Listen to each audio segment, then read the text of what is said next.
Hiya, David McMillan here, retired smuggler and general troublemaker, bringing you four, the fourth long-form interview with Shaun Attwood, recorded at his little studio, and this one runs for, I guess, over 2 hours now, so it's got quite a lot now that I've actually got out of the Thai prison, an exhausting thing, and where to go next. And for the first time, I'm on Interpol's watch list. Oddly enough, it wasn't a red alert. I later found out it was a blue alert. What's the difference? Red alert means arrest on sight and contact the requesting country, because the Interpol alerts are simply a request from one police agency to all the others, the member states, to act on their warrants. So in part 4, I head off into the only place that's really safe, into the strong embrace of Mir Nurjan Magsi, my old friend, the tribal leader from Baluchistan, whom I'd met, when was it, in the late 70s, in my early explorations of the Pakistan-Afghanistan border, in search of large quantities of hashish. After about an hour, I'll kind of break in there, and again, I'm wearing my hat because I can't be bothered dressing up for these little intro sessions. Anyway, I'll see you in a bit. Okay, no, it was just this morning. You were saying about digging graves. I was thinking about the pond where, sadly, my dog died, that I kept seeing things on television with yet another scene where people are forced to, by the villains, to dig their own graves. Yeah. But the reality is that they make very poor grave diggers, especially under stress, and it wears them out. Now, they don't get to that minimum 3.5 foot, at least, that they'll need, because animals and the wind blows it away, before they're absolutely knackered. And I know of one where the guy said, look, you're going to kill me anyway, so do it now. And then he said, well, yeah, go on, shoot me in the foot, see how much digging I'll do after that, And he had a point, The whole killing had to be rethought. Gave him extra time anyway.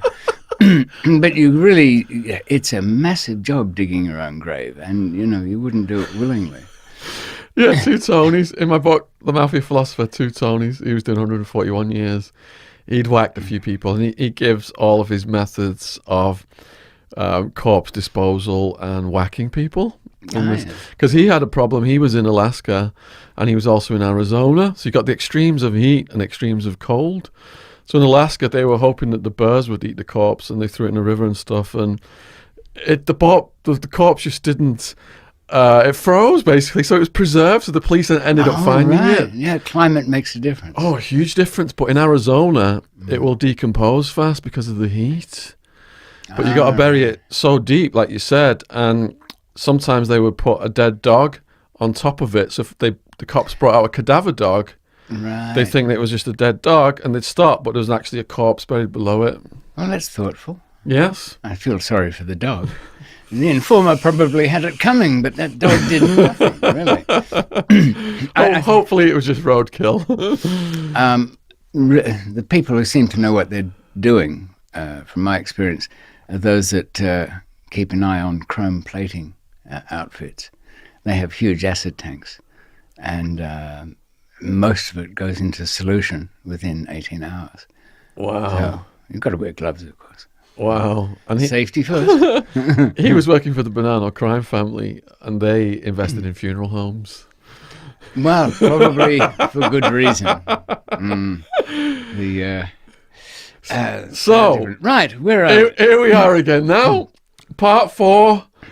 You just got a little introduction there to David talking about corpse disposal, but we are back with David McMillan again. Parts 1, 2, 3. Parts 1, 10 years in an Australian prison, Supermax. He was running a international smuggling operation with tentacles in Colombia, Thailand, and he does eventually get in trouble in 5 separate continents. So presently we've jumped from Australia over to Thailand. If you've watched parts 2 and 3, all parts are in the description box below this video. So if you've not caught with us yet, highly recommend you check out the different parts of this video series, and also David's books, Escape and Unforgiving Destiny, available worldwide in Amazon. And also please subscribe over to David's channel. All links in description box below this video. So in parts 2 and 3, in part 2, David set the table for his sentencing in the Thai prison, death penalty, for a quantity of drugs found at the airport that didn't belong to him, but the task force in Australia and his nemesis in the DEA were rooting for David to get sentenced to death in Thailand just so they could get him out the picture, because they looked at him as just a scumbag heroin trafficker, deserved of the death penalty. Whether he's guilty or innocent or not on that particular day did not occur to them one iota. They also, when his wife was in prison in Australia, she burnt to death, and they turned that into a propaganda tool whereby they said that David was killing off the witnesses.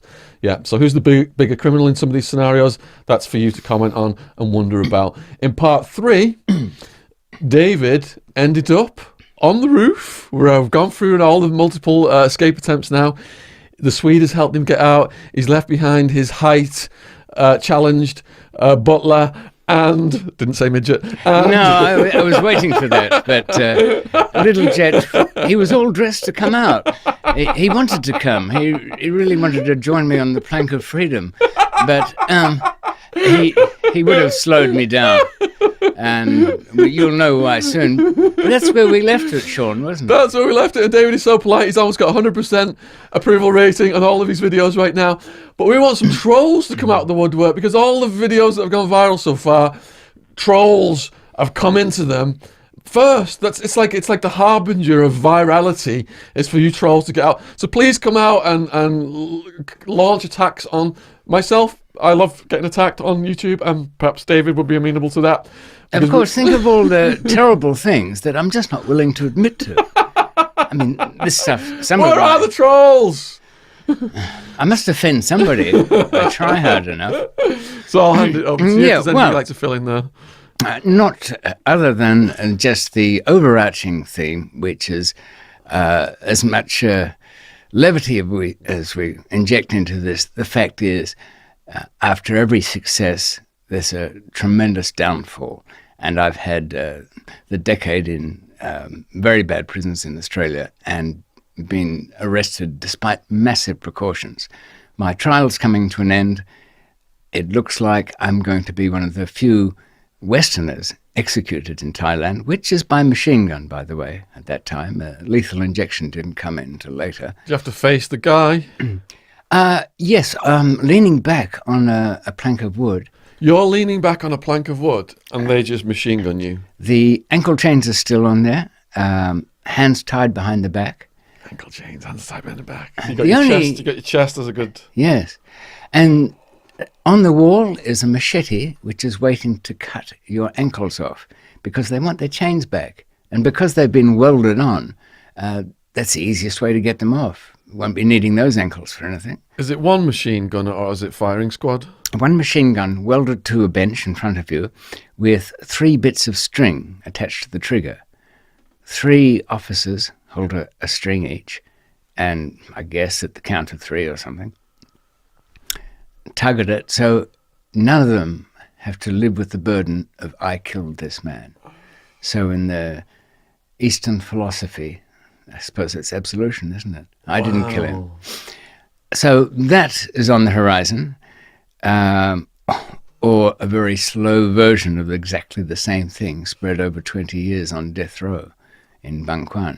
So I don't have much time. And as we left it in just the podcast before this one, I managed within the last couple of weeks I had to get out on the night that a bad guard would normally be sleeping below. And we've cut only 1 bar, and Sten, my Viking Swedish friend, has managed to squeeze it up enough for me to just get underneath, provided, as I did, take off my clothes, oil up a bit, put a towel underneath the jagged bar so I don't cut into my back. It's not really fear of injury, but time was so crucial, Shaun, that if I break this finger, it'll slow me down. If I hurt a leg, I'll lose time. What did you oil up with? Johnson's baby oil. The chosen oil for the professional escaper. Sponsored by Johnson's. Yes. Though it might not be best. Anyway, so the key thing, I think, as well from that moment was that as I held onto the bars, facing back into the prison, watching those prisoners, I felt suddenly and immediately no part of anything, as though I'd flown in from somewhere and landed like a moth on the prison walls. When they say in meditation, like a Zen moment where you just become at one with the universe, was that the kind of feeling you had? Well, in a way, but I was at one with some, what is it, life and death fantasy game where I've got boiling lava beneath my feet. So you're Everything completely was a present. threat. You're completely present. Oh, yes. Yeah. But I still had this strange moment of transition into I'm another person now. And the whole Thailand experience taught me, I crawled out of the depths of despair, that it's possible to superimpose another personality upon yourself if that need comes about. And there were a lot of preparations for this. So I've hit the ground. I've had to keep my rope, which was most recently part of a bed frame, but came from the army boot factory. It's 1 inch wide linen and canvas mix with polyester, so it's quite strong. When you say you've hit the ground, though, you're still within the prison complex. I'm just outside of my cell in building number 6, of which there are 10. And that is within the centre core of Klong Prem, which then goes on to have other prisons beyond it and other buildings. So I'm a long way from home, yet. But not much time to think about it. By my digital watch, it is 2:45. And I was quite silent, hugging the wall. The plank's been retracted by Sten. That's the last I saw of him. My rope is at my feet. I kind of bunch it together. You know, in a situation like that, where time is critical, everything becomes something you have to consider. Bunch up the rope and then have to untangle it, or take your time to loop it carefully over your hands. It's like Christmas tree decorations. You bunch those lights into a bag, they're never coming back out. Not for next year, anyway. So I've kept my rope fairly loose, and I've got a shoulder bag, which has most things. Hugging the walls, I go around the edge of the factories. This prison had a lot of different factories in it. After all, even my building held 1,000. Most of them are asleep by now. All I can hear from the cell windows, which has no glass, of course, just the low hum of all their fans spinning. I get into my little office that I've rented from one of the art factories. All my cupboards are open. Now, one of the essentials for any direct over-the-wall escape is a ladder. Where do you keep it? You can't, but you prepare for it. My friend Sten had pretended an interest in oil painting for the previous 6 months, and for oil painting he needed a picture frame, so he was making his own, over which he would stretch the canvas. Now, these picture frames were not entirely customary thin ones. They were, and this is a very useful object for describing things here, they were about as thick as that, the edges of the frame, solid as a rock, and heavy, unfortunately. There were 8 of them in one of the cupboards in my office. I grabbed those and put them in a bag, and they came with me because they would form the rungs of a ladder, the outer poles of which I had yet to get. So, I change a bit into my clothes that won't make any noise. I even had to consider that. No belt buckles or clanging things or catches or fasteners. And then head off towards the, what would you call it, the Chinese funeral offertory gifts factory. That was the best translation I've come up with. They made little ornamental boxes for Chinese funerals in which you give a gift for the afterlife. This involved making some gold-coloured paper and hanging it out to dry, which they did over 15-foot bamboo poles, which start out about 2 inches one end and taper to thumb width at the end. So I've timed this out during the day. I've walked around most of the prison and imagined the rest as to how long it should take, and I think probably an hour and a half. What I hadn't factored in was sound. Every footfall, every step, everything I had to open that creaked and whined during the still night, that slowed it down. When I came to that factory, when I needed my poles, a change had happened. The mesh that I'd planned on was sealed up. There was a plywood panel with nails in it. That had to come off. It didn't want to do so without protest. The nails squeaked and wrenched. Now, bear in mind, a few hundred feet away, there's a sleeping guard. Shaun, the trustees of the different guards for the night shift would make up a bed for them at night, sometimes a hammock, sometimes some other platform. So they would kind of retire. From my nighttime vigils at the window, I knew their deep sleep curve kicked in around 1 and lasted till about 4. But after that, they could stir, or the call of nature or drunkenness might make them move around. But from this factory, I could see somebody. So I had to squeeze oil into the little nail areas, and with some pincer pliers that I had stolen, managed to get them out and bring this plywood thing squeaking out, enough to crawl inside the pole factory. But this is taking time. I'm not even looking at my watch now. I don't really, the stars will be my guide. I'm in that factory. I'm dehydrating. I take a swig of water. I've got 2 bottles of water, plus a change of clothes and a few other items. I lift some of the poles down to the ground, lay them out, 2 sets of 2, put the picture frames between them and take out gaffer tape, taping those frames between them. So the result is a quite long ladder with the rungs a few feet apart. Good. But I've got 2 of these because I'll need to join them together at the end of the wall because the outer wall is so high. It's not just brick, but a different kind of brick on the top, then curved, then poles, then barbed wire, all of which is electrified. Oh my God! My scientist friend, his real name's John Russell, I can say so now because he died. He was a member of the Anarchist Society. I didn't think anarchists believed in rules, so how did they have a society? Anyway, he was a nice guy and made good hooch and fine telescopes. He'd given me electricity meters so I could read the voltage, but I abandoned that. I thought, I've got to avoid it anyway, so what's the difference? I couldn't go back from that Chinese funeral factory the way I'd come because my ladders were too long to get out of that gate. So I've had to break out of that factory by climbing its rear wall and dragging the ladders up with me and then out through the top, lifting some tin up. I've learned very quickly, too, that I don't have time for the niceties of using my pincer pliers to extract nails and things. I've just got to lever stuff up and get through it somehow.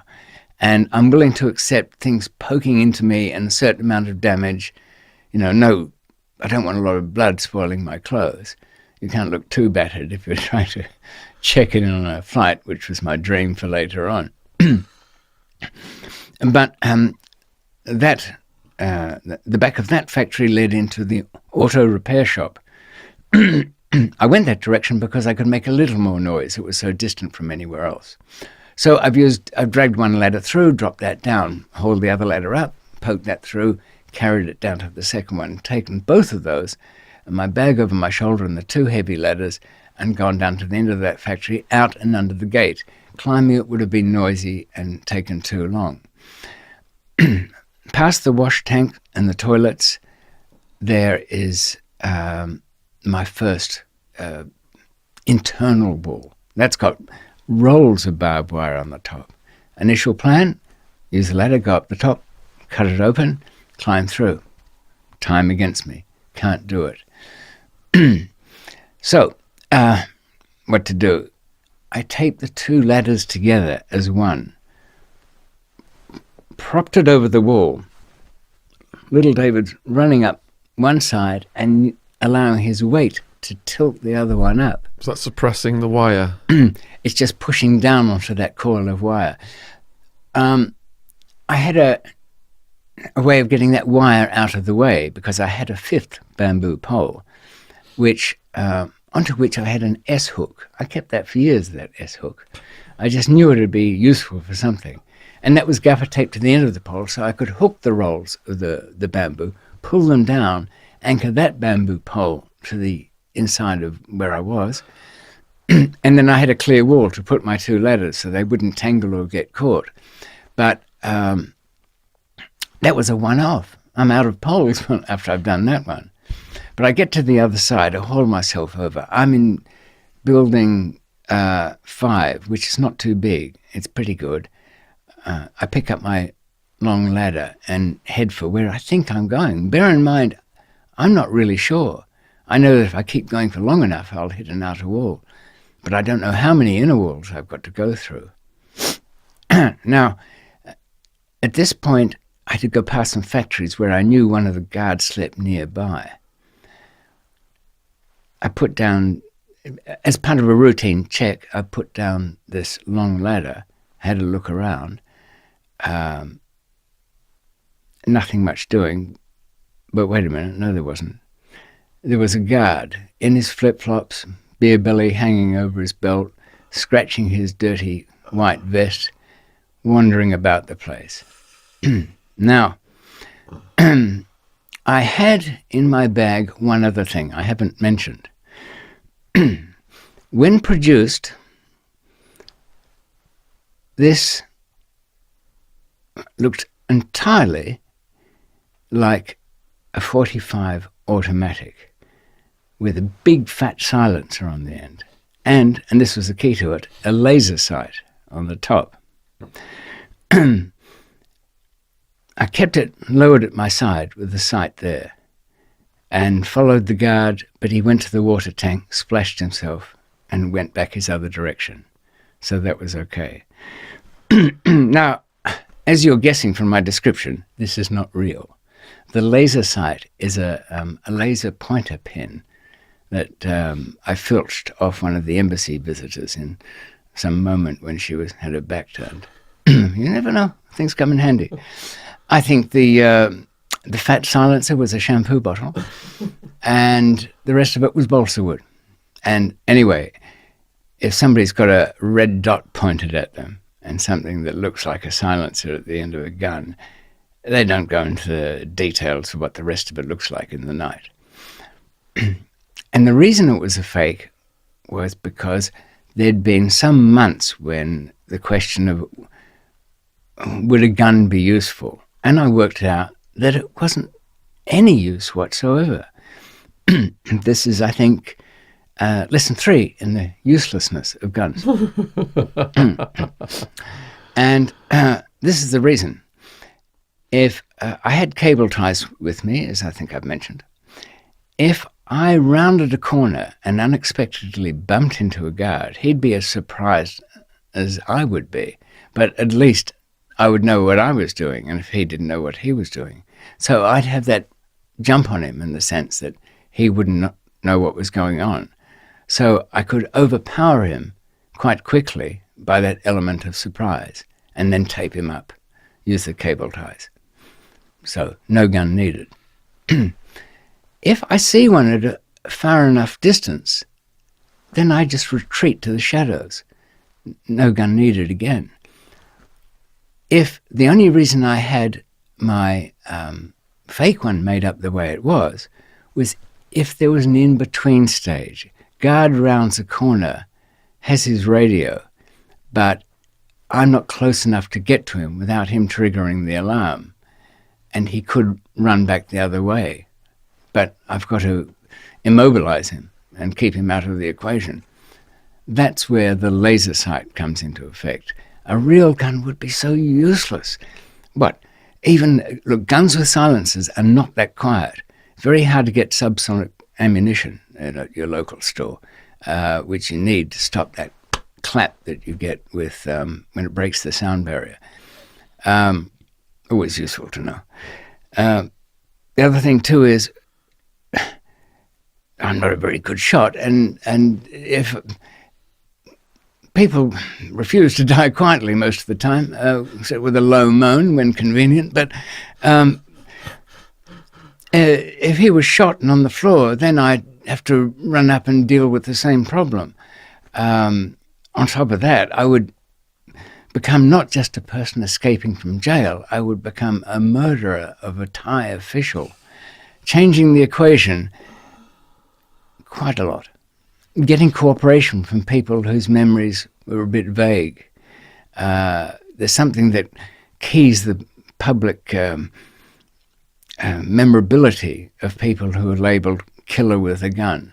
So here it's no use. Up close it's no use. But at that little range it had a purpose. Laser sight, down on your knees. Don't say a word. Go up, tape him up, go on. So that was the function of that. It was for a very rare circumstance where somebody peered at a particular distance. So I kept that with me for the moment. But here I am in the next building, and I don't know where I'm really going. And I find myself between two buildings that are too small, so I had to backtrack. And time's ticking on. The only time that I started to get a sense of where I was by stopping and smelling in the air. And you know what it was that was the odor that I was tuned in to smell? I'd visited on one of my rounds on some excuse as a foreigner censor of mail and librarian or something, the AIDS hospice that they had there. This was it was quite incurable or not even treatable at that time in the mid-90s. People were dying. And I remembered the smell of the ranks of dying prisoners in the last stages of death. It was kind of sickly sweet, but definitely human smell of death to it. And I kind of felt that was somewhere near me. And I headed towards that. So again, another wall, across quite a few feet of ground. Another guard that could have been in a hut. And this, again, is slowing me down. I have to judge whether the guard's in the hut or he's not. I get to the AIDS hospice. I couldn't resist a look inside. And I looked through the windows, and it was as though there was nobody in there. But then a slight movement. And then I realized what I thought was the reflection of some bedsteads or knobs or something. It was the staring eyes of all these poor guys racked in pain from their diseased organs, just staring up into the light. Some saw me, and for their grace, they were the only prisoners in that jail that didn't raise the alarm, because they were past caring about such things. So, saved from death by those who are on their way to death at that point.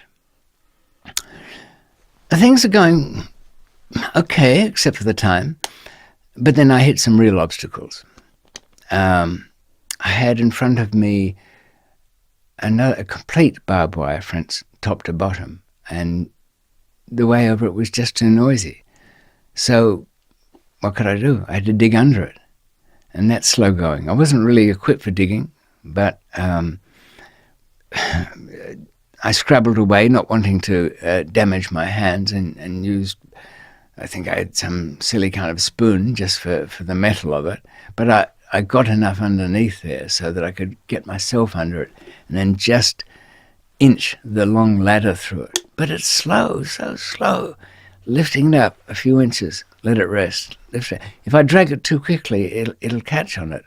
It's making me thirsty to even think about it now. It's got my heartbeat going up. I'm like, oh my goodness, what obstacle is he going to hit next? How are you going to get through this one? Well, the next one was one that I knew about, but not having done it before, I thought there might be some simple way. But people, if I describe it, people might be able to put themselves where I was with the things at my disposal. A big ladder that I didn't really want to start breaking down and separating into pieces, much too time-consuming. But this prison, the whole sewerage system was an open sewer. And all of those little sewers led to an 8-foot wide, we called it Mars Bar Creek, because there were lots of floating turds in there. But there was also big rolls of barbed wire in it. And I'm on one side, the outer wall's on the other, but below the outer wall is only 1.5 feet of ground. I can't... This ladder is so heavy, Shaun. If I prop it upright, which I can do by walking underneath it and slowly inching it up, if I drop it down against this wall, I'm stuck with it in that position. What do I do? If I climb up it, I'm not to the top because it's on the wrong angle. If I somehow wade through the barbed wire and turds of Mars Bar Creek on the other side, I can't even reach it. The ladder's over Mars Bar Creek. I can't get it on an angle where it can cover the shit creek and then drag it because I'm up against this wall. I can't lift it in front of me without it going into it.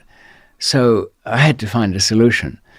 And yeah, I have to believe people sometimes. A free copy of the signed edition to anybody who comes up with an alternate solution to the one which is described in Unforgiving Destiny as well as Escape, of how to get across Mars Bar Creek with a near on 30-foot ladder, which is it weighs more than me, by the way, this ladder. So, okay. Now, here's another thing worth mentioning as I contemplated this. If I'd have gone with anybody, if Sten had decided to come with me, we would have had the most... I mean, we argued about the amount of noise the oil was making as we hacksawed our way through these bars back in the cell. I knew that if you put oil on it, it's a little quieter, but the little tiny blades don't grip into the metal properly, so it slows down the cut rate. But I also knew he was a valiant helper.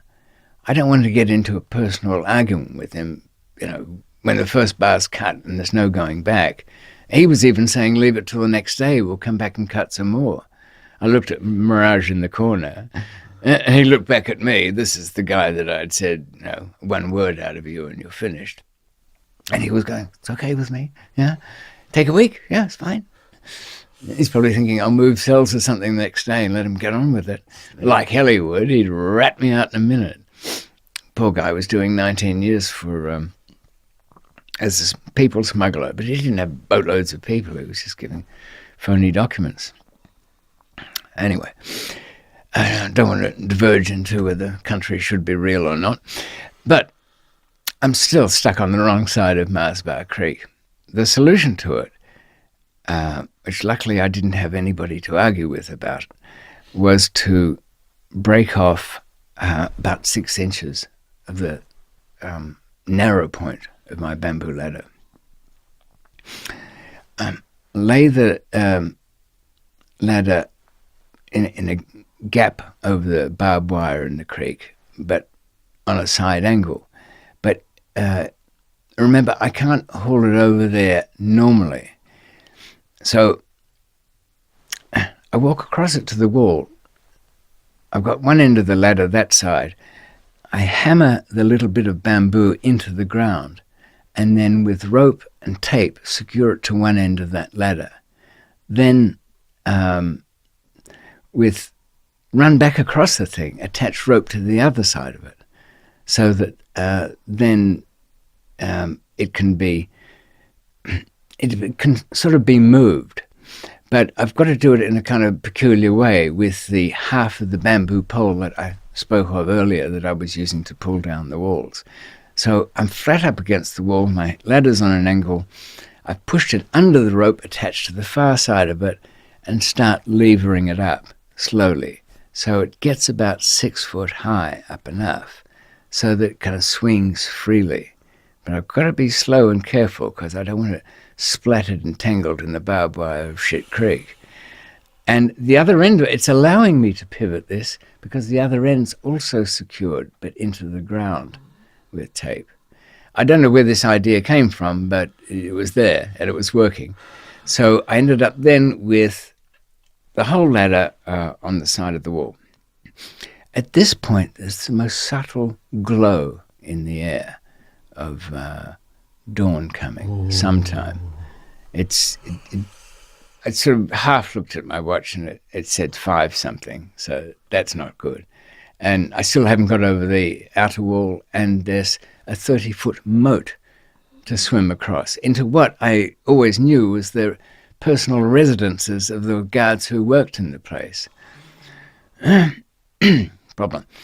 But I still have to get over the thing. So to get this heavy ladder, which is now on my side, back up against the wall, I have to lift up one end of it and walk my way towards the other end of it, which is still anchored in the ground, pushing it up. So even though my weight isn't enough to lift it, it was enough to, because it's wedged in the ground, to tilt it up to that side. And that little platform I was on, that edge against the wall, was enough to rotate it around. And so I had it there. Looked up, and I was about 3.5 feet short of the top of the wall. It wasn't too bad. It seemed to be manageable. Okay, now you can imagine what I looked like by this time. You've been digging through the ground. I've gone sort of like a rabbit being chased by a fox under some barbed wire. I've been sweating. It's a hot night. I've been lugging these very long things. And they're tiring, but I remembered a bit of Michael's advice. He used to be a champion pole vaulter, was in the Commonwealth Games. He said, when you're running with a long pole, try and lope. Both ends swing and it sets up a rhythm. And if you match your rhythm to that, you can make good progress. Now, I don't know why I remembered how pole vaulters run around with their poles, but it was certainly the moment to remember that. But nonetheless, still exhausting, and there are towers either side of mine. The question was, did I put up my ladder right next to one tower, so I was more distant from the other one to see me?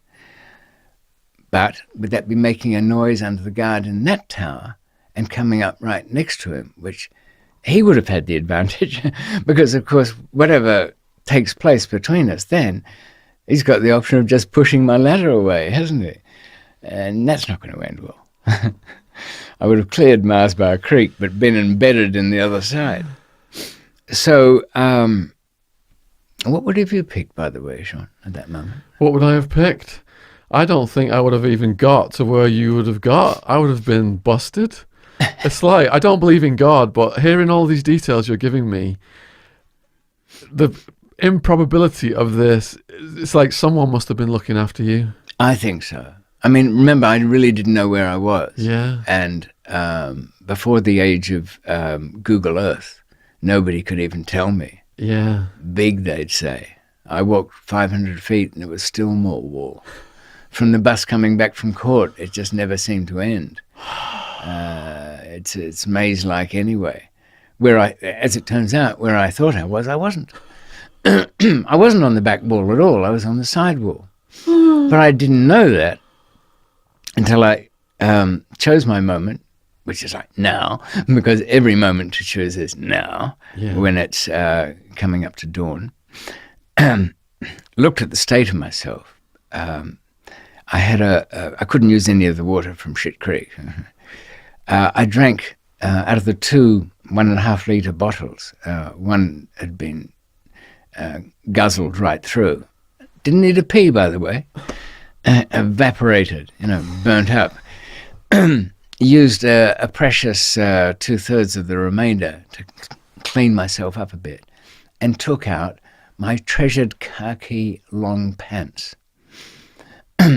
They I'd kept all along because they matched the colour of the guard's uniform. And from a distance, I thought, it's a little bit, you can't.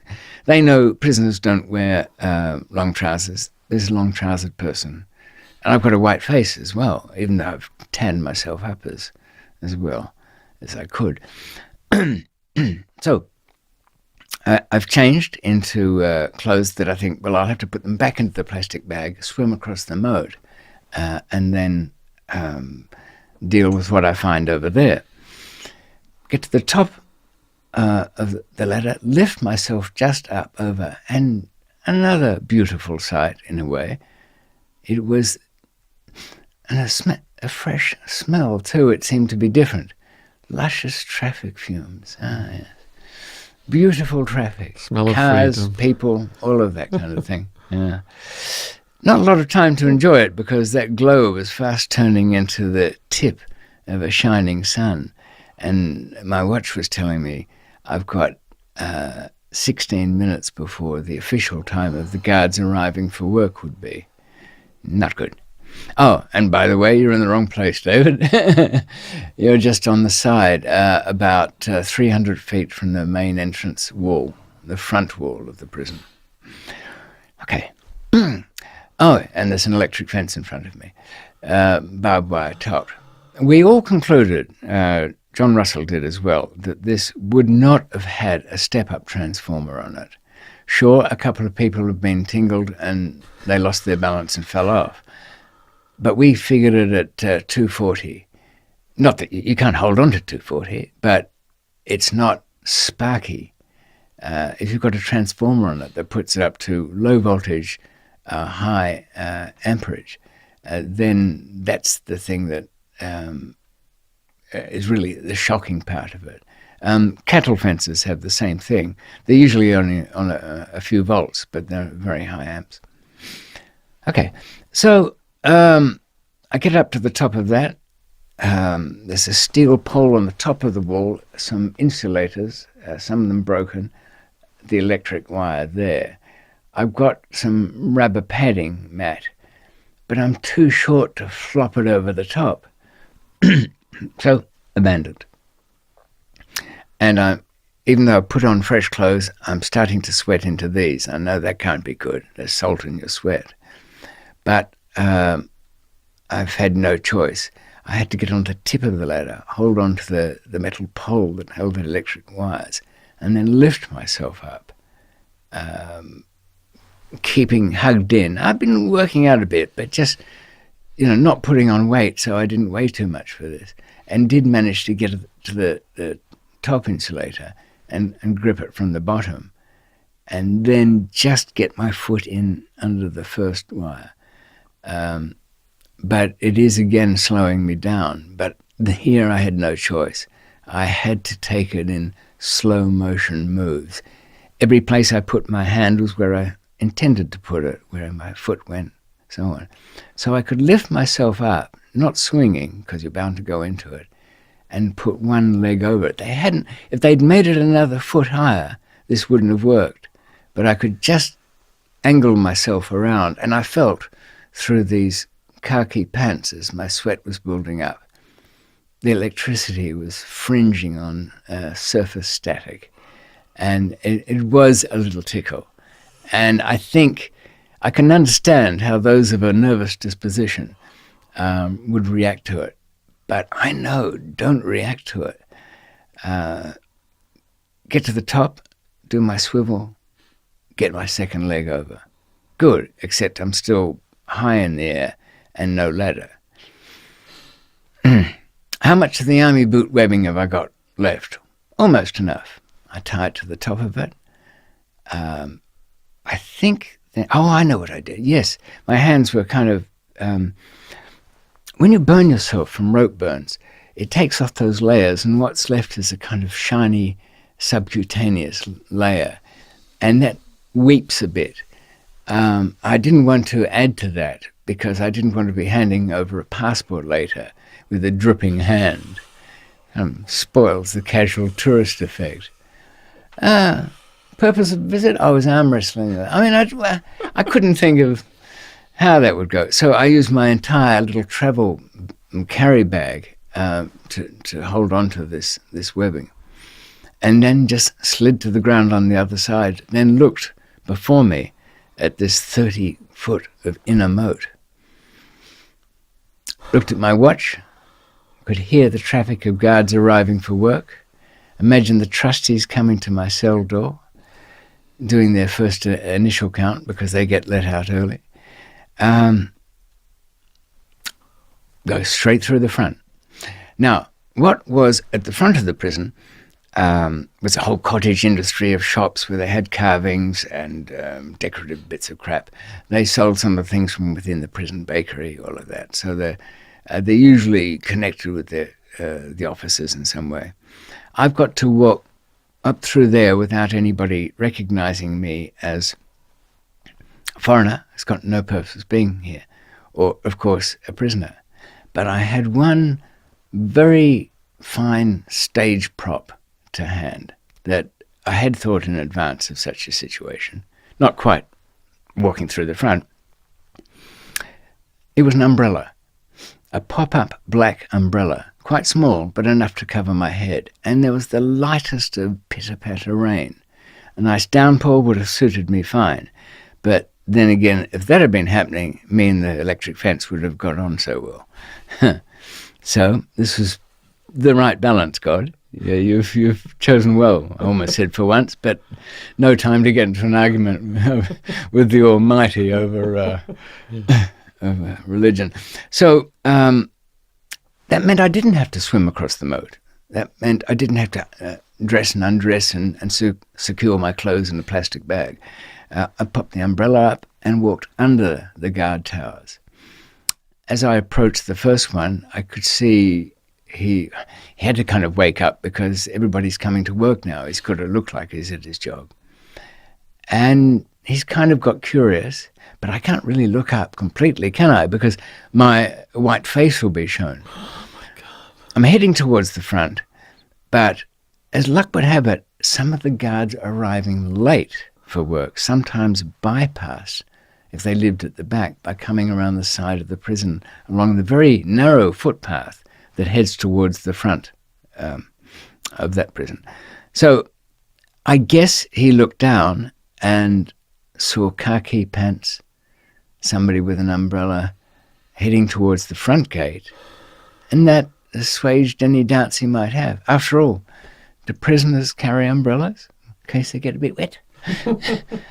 In case their hair is out of place or something like that? No, they generally don't. I think I saw a Bang for Broad episode where the prisoner escaped dressed as a woman. He was like on a beach with an umbrella walking along. But then a guard recognised him and he ended up back in. Yeah. Don't you find too in prison escape movies, oddly enough, the escape mechanics itself are always dealt with in 10 minutes or less. Whereas in real-world ones, they are nothing like that. The ones from the Supermax took Harry, the one that came over to try and get me.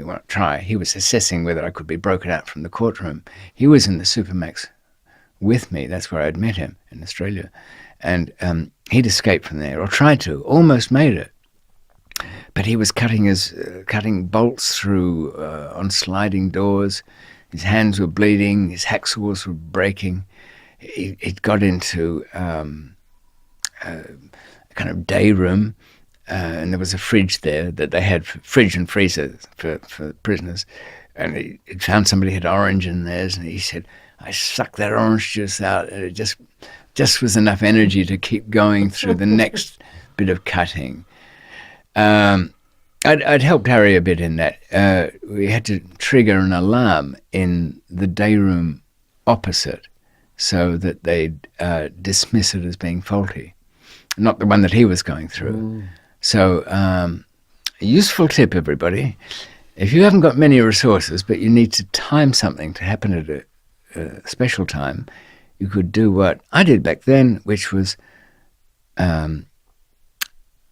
I froze 2 shoelaces in a block of ice in the prison's freezer, tied one end of it to the window, the other end of it to a laundry basket, which was teetering on the edge of falling off. We figured the ice would melt within about 3 hours, or at some point before he was going out. Fall on the floor, trigger the motion sensor, which it did, and it sent them down. So Wow. there you have it, a little alarm activator without the need for electricity, melting ice. All natural. Yes, we try to be green thinking in these things, despite all the drugs and killing. That's all recycling. Anyway, where am I? Oh, yes. Down, walking towards the front of Klong Prem in Bangkok with my umbrella, peeking a little underneath, saying to myself something out of the film Alien. You might recall Ripley is saying, lucky, lucky, lucky, lucky, lucky. I kept saying those words like, okay, this is a long way to come to die now. But so I managed to get to the front, and I knew from the bus trips returning to the prison, there was another kind of walkway across the moat, but it was at the front, so they didn't worry about that one. So I joined that one, and there were people coming and going, setting up their stalls and their goods to sell. Plus, the guard that used to take my Visa card to the bank and ran Building 6's accommodation section, he was arriving for work. I don't know what it was, but he looked at me and didn't dismiss it straight away as nothing. I could see he hunched down over his steering wheel as he drove in the car I'd paid for. Something, I think the way we walk is the body language is memorable in some way. We all have a particular walk. I think I could recognize yours at a distance if I had, say, one other clue that it was possibly you. But there was something triggering him. But the car needed to be handled, so he drove on. So you're still within the main entrance now? This prison is set back from the main Bangkok to airport highway, a big 8-laner, and it's set back about 300 feet in some grounds that have got ponds and. So the newly arriving guards are driving into the complex. That's right. They don't park driving outside the complex. No, they're in the car parks at the front of it. Gotcha. And that's where I am. If I look to my right, I can see people lining up for early visits, which is, well, it's a whole other saga, the way they run their visits. There's a screaming match between 2 sets of bars separated by about 15 feet. I get to the road. I'm starting to feel pretty good. To get across the highway, there was a pedestrian walkway. And I thought, yeah, better if I'm fighting with traffic dodging in and out, my luck, I'll get clipped by some truck or something and can't talk my way out of that one. I still got in my pocket the key to what Charlie, my Chinese friend, has assured me will be a waiting passport. Does the flat even exist? I don't know that. I like him. I think it's right. Anyway, I got to the top of the pedestrian overcrossing and thought, hell with it. I turned back to look. And I looked over. It was my first view from height of this huge prison after over 2 years. I looked back at all the buildings and was saying to myself, that makes sense now. You know, that's where I am. That's where that was. And another thought occurred to me. I'm looking back at perhaps 8,000 people in there just about forever. I've left them, but that's all still going on. The struggle for food, the battles over who to bribe and who to pay. But that's behind me. But there it is. Remember that. So when you say you've left them, are you now having an overwhelming feeling of relief because you threw the main gate? Is that why you feel you've left them? The moment at the window when I was outside of my cell was really the crucial difference. Because all the time that I'm escaping, I'm trying to escape, getting over inner walls and making things, that I'm a person at work. I'm the character, as I'd made myself, of somebody who will do this at all costs. I can't surrender. I know what happens to people if surrenders. If I slip, I'm not allowed to slip. If I fail to find a solution to some obstacle, I cannot. But isn't that pressure off then as you're at the main gate? It is. You're feeling something else. And you sort of humanize to some extent and start to think about real people with their real lives. And I wouldn't say I felt bad, but I realized too then that just as I was looking at that moment, the doors had been opened and somebody surely would look up and see a bent bar poking out into the night, or to the day by then, and that ladder still propped on the inside wall. And then what would happen? Who would they start with? Where would the interrogation begin? I didn't know it, but because mine was a kind of private cell, there was only one other in that whole building, belonging to somebody who called himself a doctor, dead wife somewhere. Yeah. Anyway, he maintained that fiction in the place. He must have had a bit of money. He talked his illnesses up into having his own cell. But other than that, because I had my own, the guards just walked past in the morning, and the trustees didn't do a proper count. It was kind of like, no, that's Westlake's cell. That one's all right. I don't have to count that one. Maybe he's in the shower behind the screen. It's not a thing to think about. So they went on. And all the guys just went downstairs to begin their day, looking at each other, thinking, when's it going to happen? And it's about 6:35 now.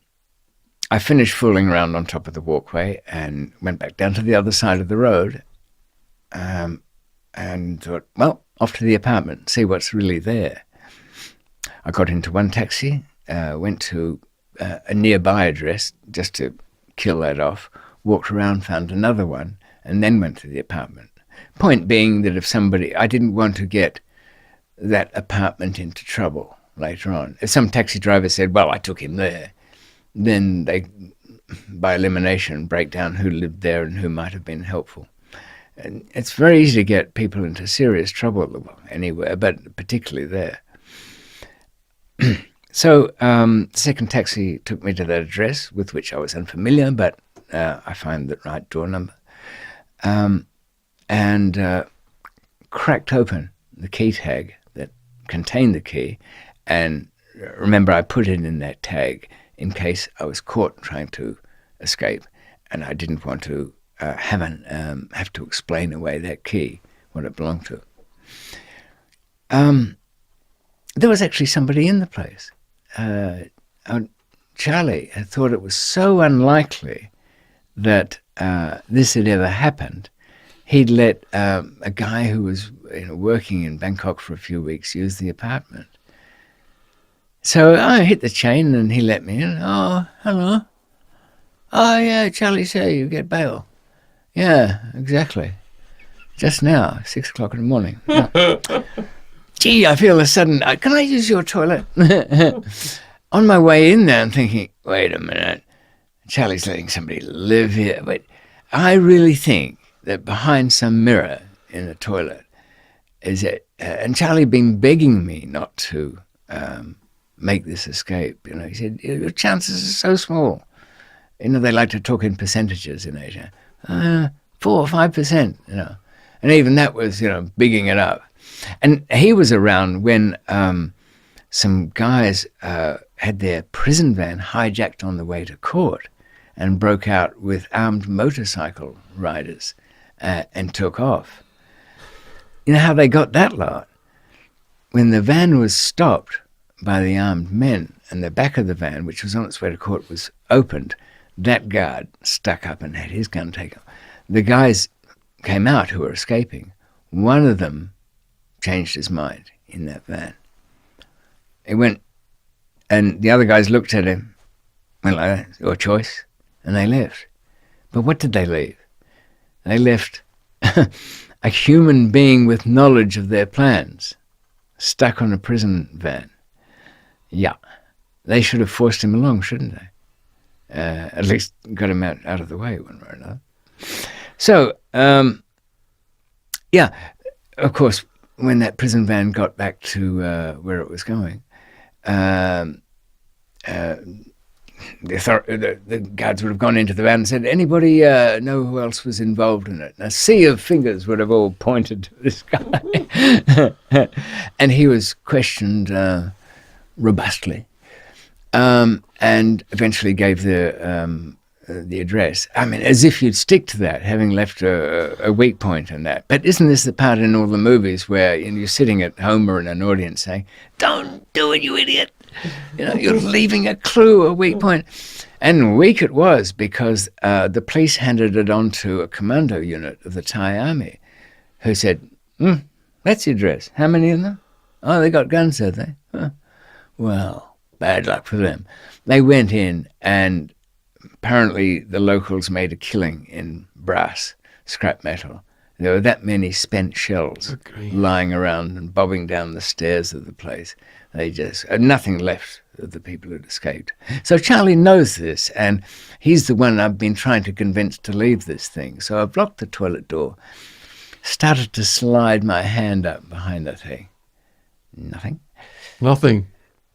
So far. Then slid my hand up. Oh, no, that's just a nail. Then a bit up. Wait a minute, that's something. So pulled it out, and there's an envelope. And a quick feel, impatient as I was by then, clock ticking, I knew it was a passport. But there's always something fresh. Don't you find whenever you find the solution to one thing, there's some fresh thing to worry about? Like, if you're doing a run or you've got a bit of business going on, you've solved that one, but a sea of other possible disasters appears, doesn't it? Yes, your mind focuses on what's possibly going to hinder you next. But my question is, as you're feeling up for this thing and you're thinking it's quite improbable, perhaps because you think you're not going to escape, and you do find it, what went off in your head when you found it? Besides looking at the future problems. My first thing was a kind of glowing love for Charlie. That whatever I find inside this envelope, he's tried to do something for me. He's had enough. I don't know, what makes a person do something they think's a 1 in a million chance simply because you asked for it? And what do you think that was in this situation? I don't know. Perhaps he saw something in me that made him hold out hope that even however improbable it was or unlikely to succeed, that would be a useful thing to have. And if anyone could do it, you could do it, perhaps he was thinking. Maybe.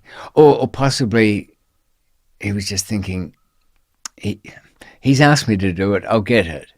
It might be needed at some point for something. I don't know. But the next question was, what the hell does this thing look like? I opened it up. It was a British passport. I can't really... McFarren? It had a Mc in it. Charles was the middle name, I forget. But that was not what I was looking for, the name. The photograph had been taken from my radio operator's license, which is a certificate you get when you pass a test for the technical side of it. And it had a little photo in it. But if you copy a small photo into another small photo, it gets a bit grainy, so that wasn't great. but it was in the right place. The stitching didn't look terrific, but I didn't have time to work. It looked good enough to get me past the barriers. Now, I've told the guy who's still scratching his head in the morning, gotta go. See my lawyer. Oh, right. None of it makes any sense. Oh, why did he come just to use the toilet? Anyway, he was sleepy, went back to bed. So I'm off, and I left and said, I won't need the key. Stupid thing to do that, wasn't it? Should have kept that key. Yeah, because he'd wonder why you were going in a hurry. It wasn't that. I mean, it was a door out of the rain. It was a place I potentially knew. a sanctuary. Yeah. You know what I think was going through my mind? The key's out of its little safe place now.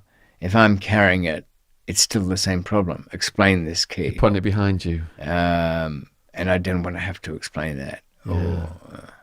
Or do something stupid.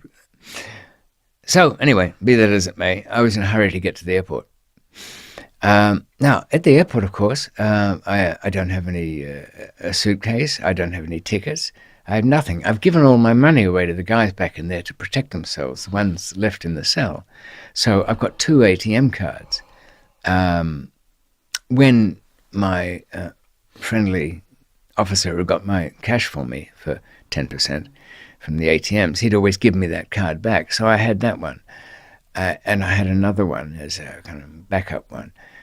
But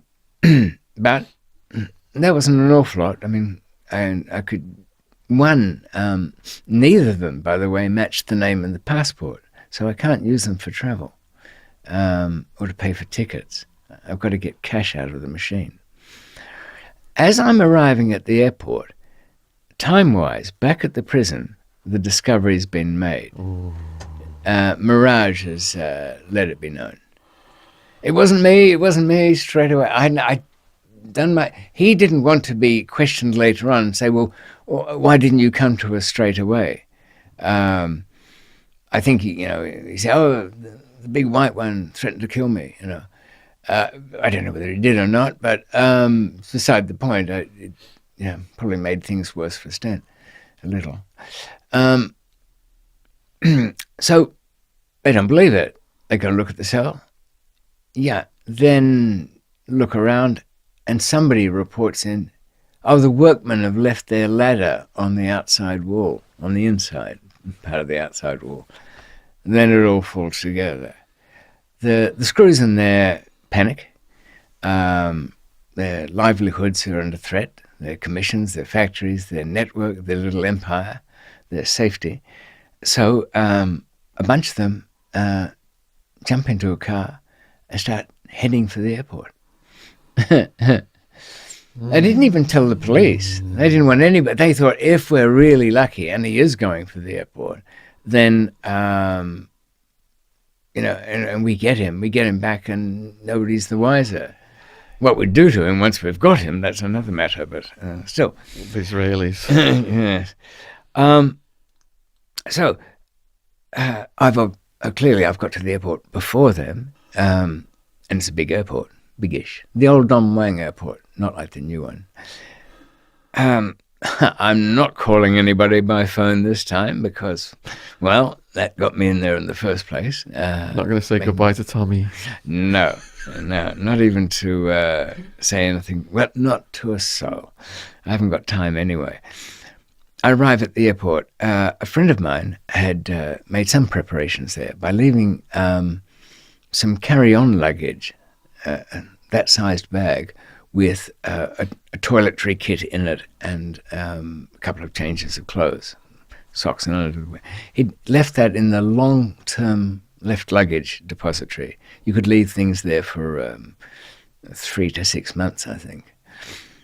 And I had sandwiched in a greeting card or something that I was carrying. Yes, it was. Perhaps it was a book. But anyway, it was sandwiched. It was the deposit slip to that thing.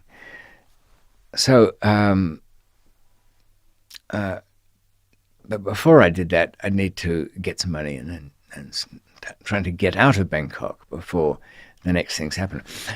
I put one ATM card in thinking, all right, that'll be the ticket and the rest I'll take a second destination and refer to bank. The ATM machine rejected the card. The next one. Now, I've got almost nothing else. This has to work. I've keyed that one in and it's live. It's paid. I've hit the max, $500. That spat that out. I've gone over and picked up my luggage, gone back, looked up at the big board of where can I go to. And you can imagine what would be your priority in such a situation. My priority would be, oh my goodness. I would just be trying to get the hell out of there somehow before the guards arrived. But well, you're right. Timing. You want the first available flight that hasn't actually closed. Yeah. That might even be boarding, but they'll still sell tickets to. Okay. Because you've got to go to the ticket counter and get one, or sometimes with some check-ins, there's a ticket counter at the end of it, and they'll take a cash payment for that. Right. So you don't want anything where there's elaborate procedures. If it had been a Middle Eastern airline, that would have been a long haul, but I didn't have money for that. I didn't have money for a cheap flight. This was a one-way, worst-case kind of ticket buy. It's like you're at the last hurdle now. The only thing that was taking off within the next hour that I could afford was Singapore. Yeah. Disadvantage, they already have the death penalty for drugs and a cozy relationship with Thailand, in which I would have, if detected, would have been brought back. Do you think going there, that's perhaps the guards would have assumed you wouldn't have gone there then because of those reasons? I think their automatic thought would be, okay, foreigner, English, Australian, go to some Western country. Yeah. That's it. There's a plan, surely. So they'll be at the British Airways gate. Yeah, they'd be looking at all those flights. Not he's going to a country that would hand him back straight away. Yeah. And as almost at every point in this event, the escape, something that seemed a disadvantage, being by myself and not having to argue decisions, lots of other things, the things I had available to me. Again here, the limitation of not having the money turned out to be the wisest thing. If I'd have had all of the money available and then been able to go on a long-haul flight, because that would be the instinct, wouldn't it? Get out of Asia, get out of the danger zone. If I'd have got onto a flight that was going to be in the air for at least, 12 hours to get to Europe, when my friends back at the various embassies would have been told about it sometime in the morning and asked, had any of you people issued him with a passport? No. Where do you think he's going? Some smarty would have been sitting around at lunchtime saying, you know what we can do? If we get the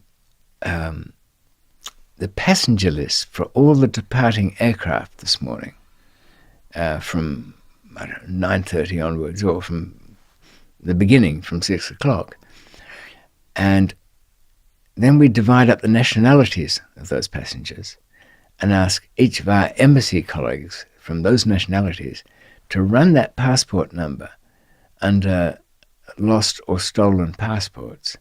And if we get a match, that's our man and that's our flight. Were you not tempted to not go to the airport at all and to head for a border and cross as a tourist? What countries does Thailand border with? To the north, there's Laos and Cambodia and Vietnam on the other side. Would it be easy to get lost in those countries? Yes, but in a way... it didn't work for Gary Glitter, did it? No. I want to be my gamer. Yeah, there were a lot of internet jokes with him around, wasn't it? I did think my solid friend Lee could hide me out somewhere, but I was past that point of trusting anything or leaving anything to anybody else's error. If I was going to die, I wanted it to be, out of something I did directly. And in the past, most of my woes had come about because I'd left some element of something in the hands of others. So I didn't want that. So I'm not on a long haul. I haven't left myself open to being detected by process of elimination. I'm on the flight to Singapore, but I've got to get onto it. I go to the. I've got the ticket. I go to the immigration, and I'm in front of a rather too efficient-looking immigration man, not the usual idiot. He's got my passport. He's typed it up, put in the date of birth, passport number, entry date, and he stopped clicking. These are looks you don't want. Well, this is how this story started, wasn't it? Yeah. It's like an elliptical plot now. At an airport somewhere with bad things happening over a document. Yeah. And it ain't the first time that's happened either. It'll happen later on in Pakistan, Lahore airport. It was even creepier. This life hanging in the air, because I know if there's something wrong here, and I'm thinking, Charlie, is there really such a thing where your friends have a guy on the computer? Or is it like, you see that in movies, don't you? No, we've got a man down at the airport, he'll fix that. Our man on the computer. There isn't a man on the computer. The only man on the computer that anybody's ever is some nerd watching porn having a wank out in the suburbs. It's the only man on the computer. Anyway, those thoughts are running through my head when he abandons whatever thought was in there, stamps the thing. One of the most satisfying thwump of stamp on paper. Oh, God, you must have been I said, this is the last hurdle now. It seemed. I got on board, strapped myself in. The steward came along and said, can I get you something? Water. I was thirsty by then. And only when I got it did I look at my hands, which were really quite a mess. But not on the outside, fortunately. So when you retrieved the passport from the toilet, were you tempted to have a shower and clean yourself up a bit, or do anything like that, or were you just pressed for time? I think no, not really. I didn't stink or anything. Okay, there's nothing visible. There was no Mars bar stuff. No. I'd kept out of the creek. Yeah. The litre or so I'd used cleaning my face and hands up and whatnot. It seemed to do the job. I just didn't want to use up what would invariably surely turn into another hour. Yes. And be even weirder with that guy, wouldn't it? Yeah. I've come in not only to have a pee, but to use his shower, take a dump, and then leave him with it. And throw my key at you. Yeah. You were meant to be a girl. At least the lady boy. Yeah. Or something close enough. Right. So, sitting on the plane, there's a delay. Oh, no! And the words from the captain were, ladies and gentlemen, we are waiting. Well, there's with one passenger. What does that mean? What? Didn't catch that bit? Something? I'm not going to inquire, make a scene. I just have to sweat it out. But eventually, the even more satisfying sound of the sealing of the aircraft door and the thwump. Wow. And the plane takes off. Wow. Before the next set of fears and questions comes to mind, I've got now an opportunity, Shaun, to have a good look at this passport and see what it's made of. Nope. Wrong stitching. Yeah, can't tell with the ultraviolet. Is it there or is it not? It has to be. Yeah, they'll certainly do that. Picture looks dodgy. I kind of see a wrinkle in the paper where they've peeled it off. Yeah, you have to. But it's the only one I got. So I arrive at Singapore. Let me ask you this though first. So what are the consequences of those things you just described when you arrive at Singapore? Could they potentially say this is fake and send you back? Well, the first thing they'd say is suspicions that the passport's wrong. Yeah. And then, could you wait here while we check it? Yeah. That wouldn't go well. So they'd come back and say, well, what flight was he on? The one from Bangkok. kindly explain. Well, I'm stuck there, kindly explaining, and I haven't got another one to use, or a nationality that I can claim, which will do me any good. Yeah. I've found over the years that the British do something that very few other countries will do in a hurry. They're quite happy to issue you with a passport under any circumstances, even if you're on the run or whatever. I've known a few people to crawl their way in there. But on the bad side, they don't want to know you and won't help you in any other way. There are individual exceptions to that. When we find ourselves eventually in Karachi, there's one or two embassy people there that were helpful. But so I've got an hour flight to worry about all that. But again, it's really, I think, down to, the ultraviolet impressions. There's to be two sets. On a British passport, at that time, there were a green background ultraviolet reactive ink that shows up over the main pages, and around the edge of the photograph, little pink crowns that go over both sides of the edge, so that was two different kinds of inks that would be needed to make that convincing. And I hand it over, and I'm looking at, there's the door of freedom. There's not even anybody on at customs. That's it. I can see it. Bright day, nice day. Guy looking. Why is he still looking at that? He doesn't like the photo. It's a bit grainy. It's not the kind of photo anybody would happily use, a second-generation picture. But I see his hand in slow motion go into the ultraviolet scanner. Oh. And as it hits the tip, I don't see anything. Oh. But as it goes on, it glows in the glorious pink and green of freedom. Good enough for me, he seems to say. It might be a complete phony, but it's good enough for Singapore. You must have some money on you somewhere. Welcome, welcome. They've got the biggest value denomination note of any country in the world. They have a single note of 10,000 Singapore dollars. That must come in handy for drug deals. £5,000. Wow. I don't think you'd like to throw that across the counter at Starbucks. But, and it's kind of biggish looking. But it shows faith in the world economy, doesn't it? Have such a thing. Have you noticed people in this country are very much against large denomination notes? They've been dancing around getting 100 out for years and never done it. Well, the US federal government, it's a money laundering issue for them to keep it low, isn't it? Yes, they haven't issued the $1,000 note for, I think, 20, 30 years. Yeah. They're still around, but they're never withdrawn exactly. Yeah. I think there's even 400 or so $10,000 notes still in private hands. Anyway, there it is. I'm in the Singapore sunshine. What's the first thing you do? Get a taxi.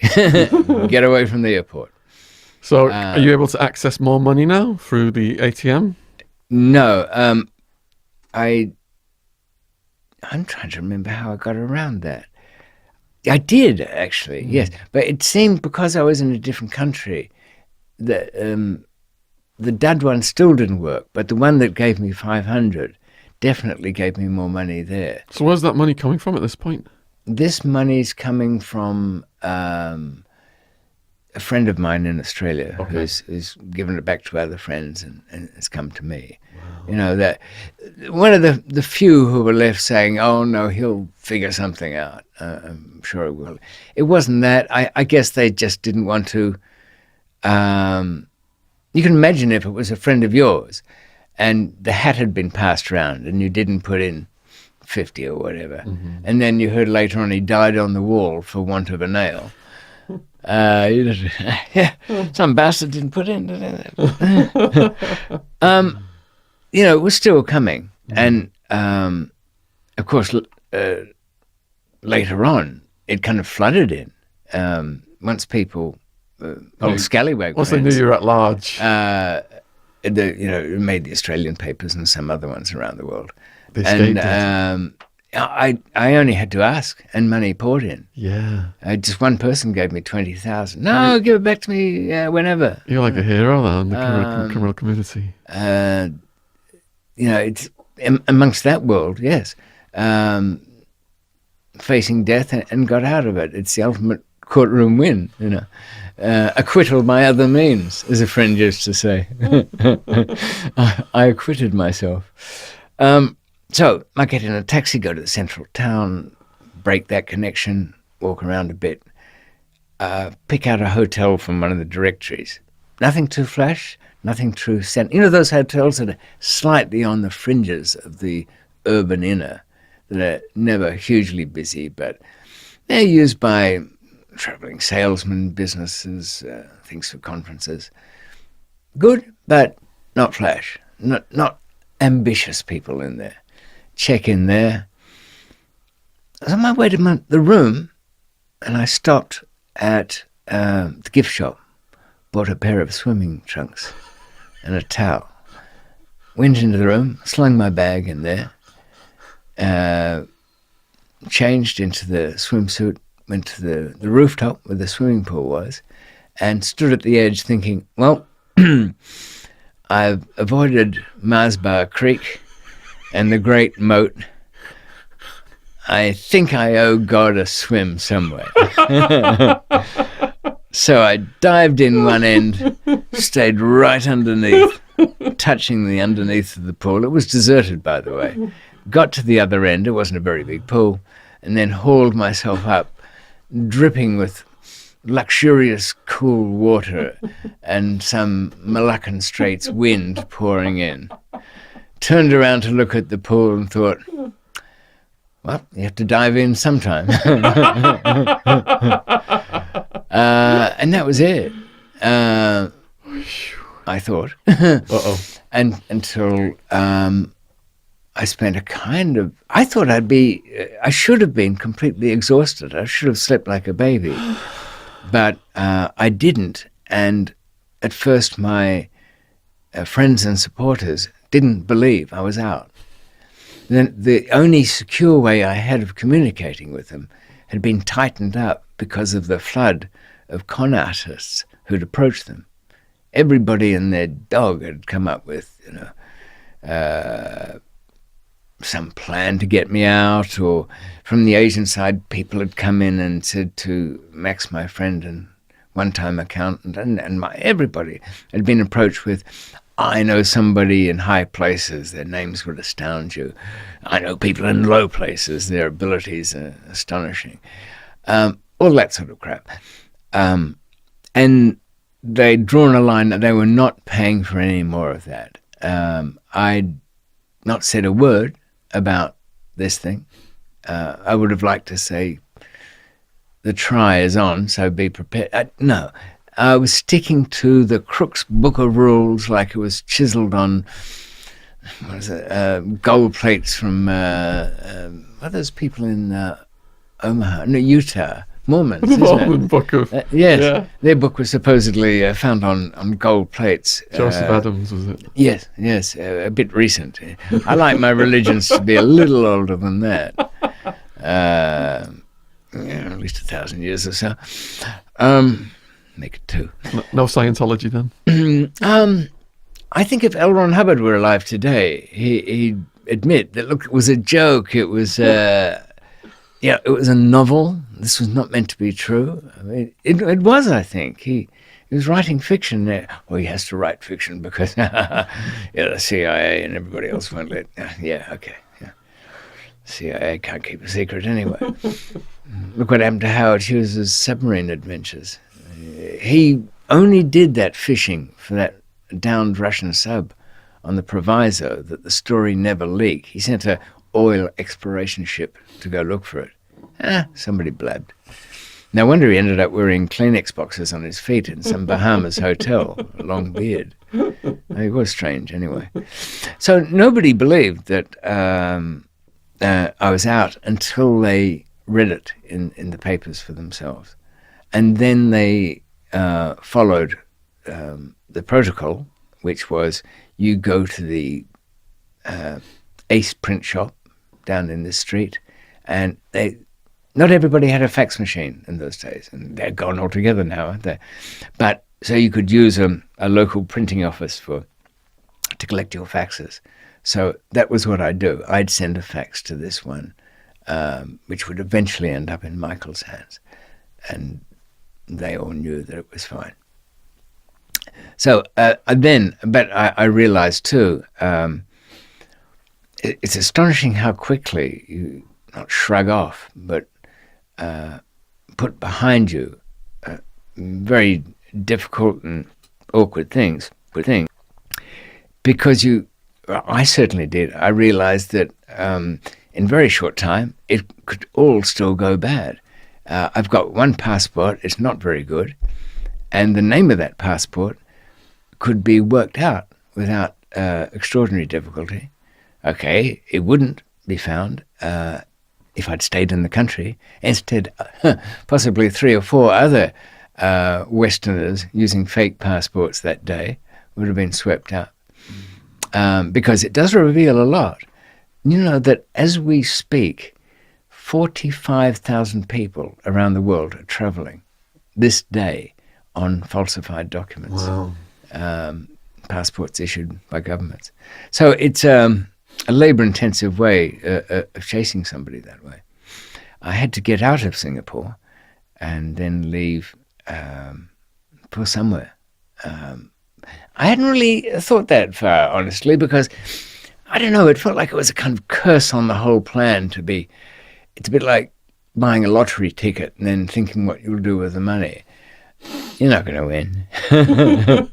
It's the lottery ticket you lost down the back of the sofa that is the one you win, that you never even gave a second thought to. That is the only chance of the one you're going to win. So planning, I was in relative safety. I was in a place that I could communicate and get money. And, of course, the very first thing I asked for was fresh passports. This is still in Singapore? Still in Singapore. And the next day I saw the article in the Straits Times that, just a small piece, column 5, Daniel Westlake escapes from a Thai prison, from Bangkok Central Jail. And that's not very big. That's not much. I contacted some friends in London and sent off some messages to the Australian and the British embassy. And that lawyer who was in Bangkok, the American who was the de facto bug listening device of the DEA, I knew anything I told him in confidence would go straight back to... So the point of these communications was just to dissemble, to make them believe I was somewhere else. So I think the Australians made it look like this message came from France somewhere, and the one to the British. I think the Australians, for their hospitality during their Easter week meal, I think I mentioned, haven't I, that the embassies used to put on a bit of a feast for the inmates, no matter how sickly and dying they were. And the Australians did quite a bit with their families who used to come in as well. They'd set up a picnic table. As you'd expect, the French put on the best eating. Americans did a good one for Thanksgiving. A lot of whining going on there, but mostly by the staff between each other, if they found it uncomfortable. With you being world headline news at this point, and imagine these articles have got your picture on them, are you now tempted to change your appearance? Not really. I think perhaps were we talking about it some time ago? Being wanted, it is never good to run to an isolated spot. Perhaps some people attempted to go to a caravan park in Wales or check into a flea bag in Paddington. They'd probably be okay in London, but the reality is, you have to behave. Your best defense is to behave out of character with somebody who's on the run. You can check into a reasonable hotel, mostly by having the booking go ahead. Doesn't matter if you've done it 10 minutes ago, as long as it's already there when you walk into reception. People are kind of programmed to expect certain things from people on the run. They might go into a hotel, but there'll be no booking, and they'll say, can I have a room with no windows? Or if you've got anything with a ladder out of the bathroom, or I don't know what. But I've been places where witnesses to something, I've discussed a story in the paper with them, and they have no memory that people around me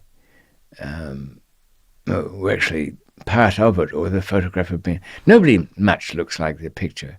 I suppose, look, for you to, the obvious thing that would change your appearance in a second, your style these days, is the smooth look, if I can put it like that. Getting a wig. Yeah, you get a rug and Elton John style. A bit of a moustache. And Get a Pablo. at the risk of looking like a 70s copper, that'd be all that's required. Do you think I'd suit a Pablo Escobar moustache or a Hitler?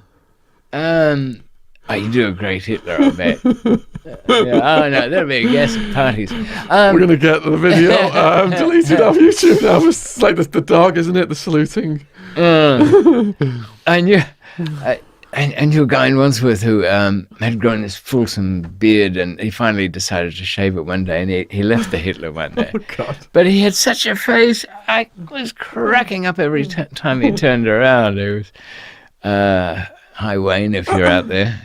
Well, when Escobar was dead, they shaved the Hitler moustache on him and took photos of his corpse with the Hitler moustache. Oh, really? Yeah. I don't suppose he would have minded the comparison terribly much.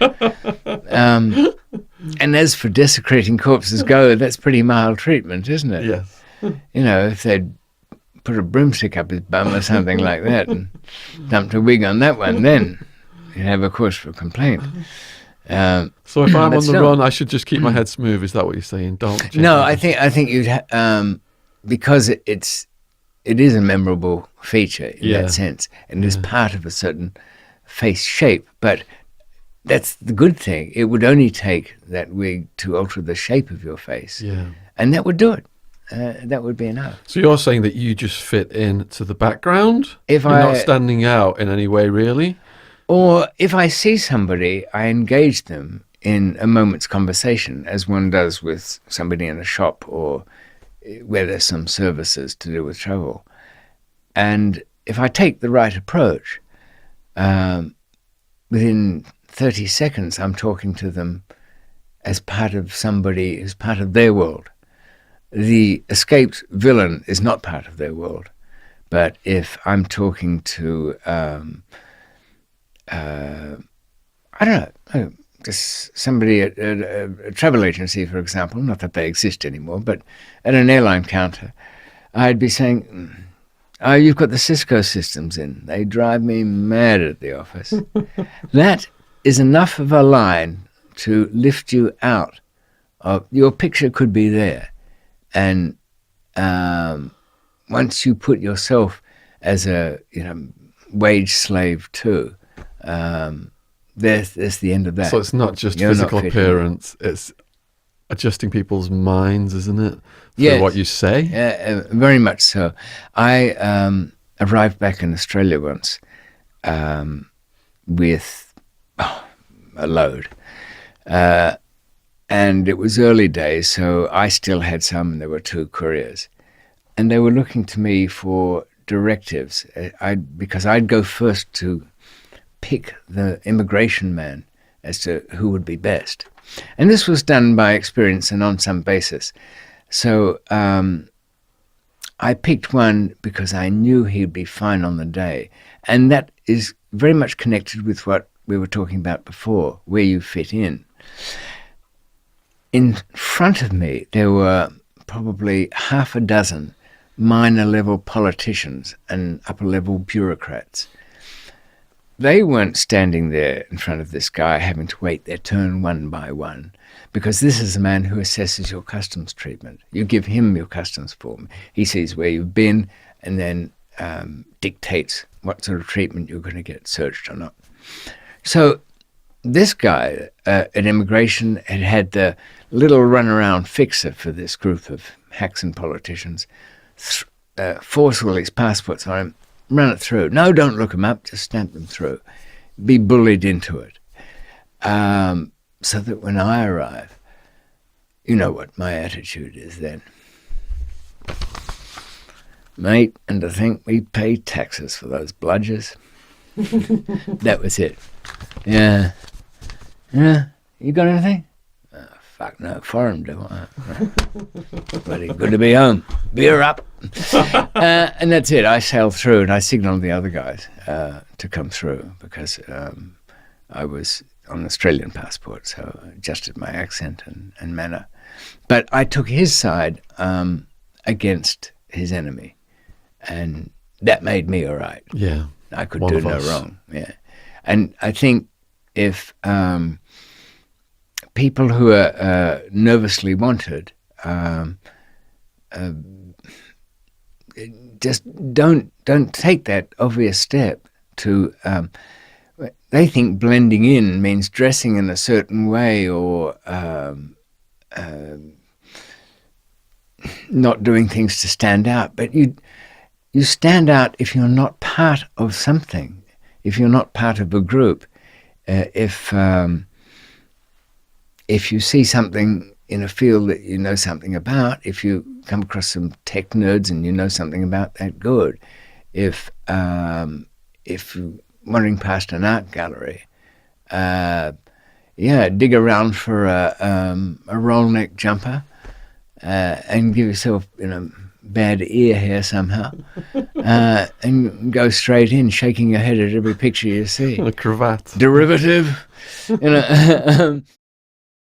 I thought I'd have a little break here while you ignore me and go and make a cup of tea or a strong coffee or a brandy. You know what I used to drink?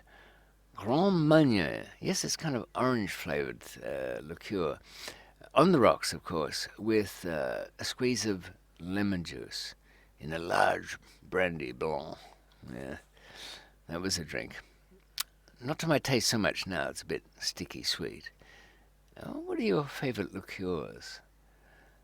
Hey, I tell you what, while we're on this intermission, if you are ever in a place where you think the barkeep is something of a drinks mixer, ask him for, I think it's called a Grand Pouce or something like that. No, it's not some kind of muffin mix. It's a set of liqueurs whose ingredients have different specific gravity and they're different colours. So the consequent drink is set layers of different colours. It looks like, I don't know, a Carnaby Street 60s sockwear that was in fashion. And, you could settle for gin. But I think gin will put you to sleep. Anyway, the next part moves into the complications of really trying to understand a place as alien to everything I understood about how societies work, as was the Indian subcontinent, and particularly in Pakistan, because it had been formed in a very artificial way. I mean, can you imagine saying, whichever country you are, let's say United States, we'll have all the people who like the arts go to one end of the country, and the people who like the coast and the sunshine go to the other. Well, it seems to have happened, doesn't it? All right, it might have, but this was too artificial. Millions of people died. But it was still really quite tribal in a way. The great 22 families that ruled and ran Pakistan, their influence throughout everything. And in the important places, especially the army. And you can imagine why that was so. You know, it's no coincidence that Osama bin Laden, when he was on the run, chose Abbottabad as his hideout town in Pakistan.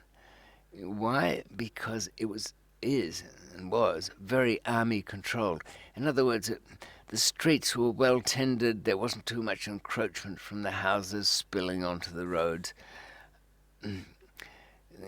Everything was kind of in order.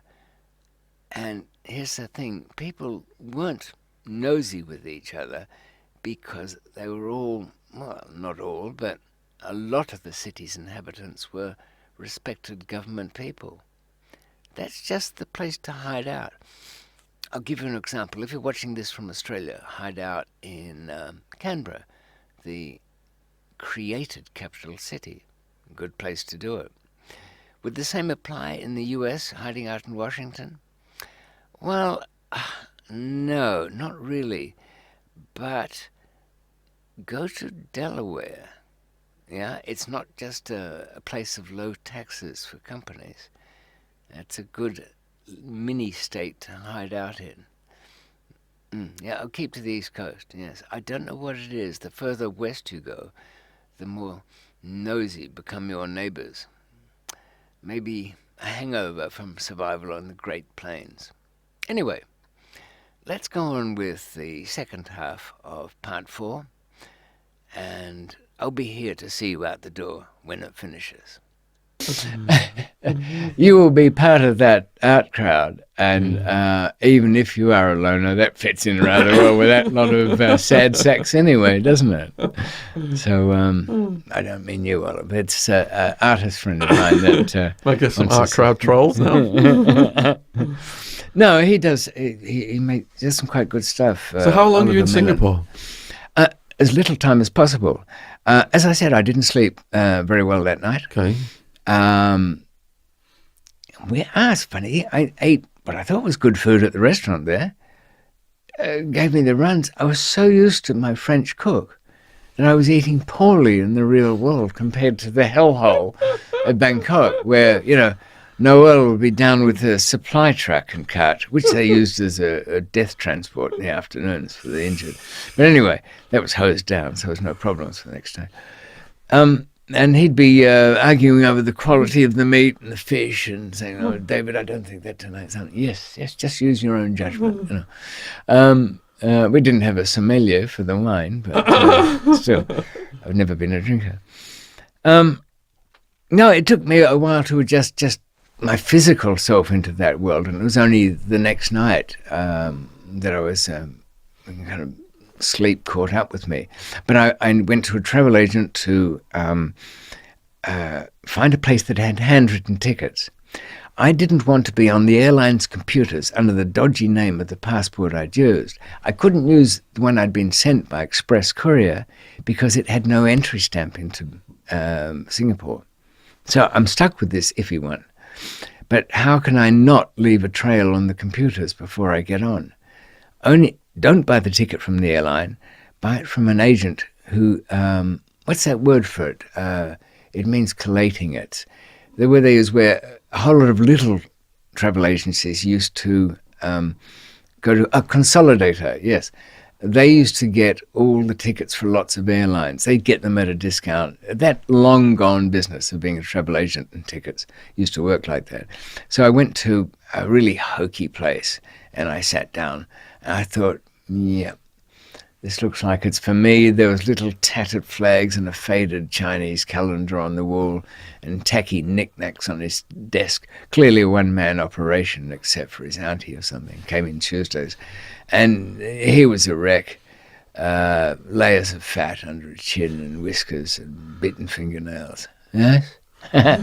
Pleased to meet you. You're my man. Name, as I'm keeping the passport away from him. So he's written the ticket out using my middle name as the last name, Charles. So I know that if that gets entered in anywhere, they won't have any advance notice about it, at least that. It was Pakistan International Air. Where was I going? I was heading for as deep and lost as I could imagine.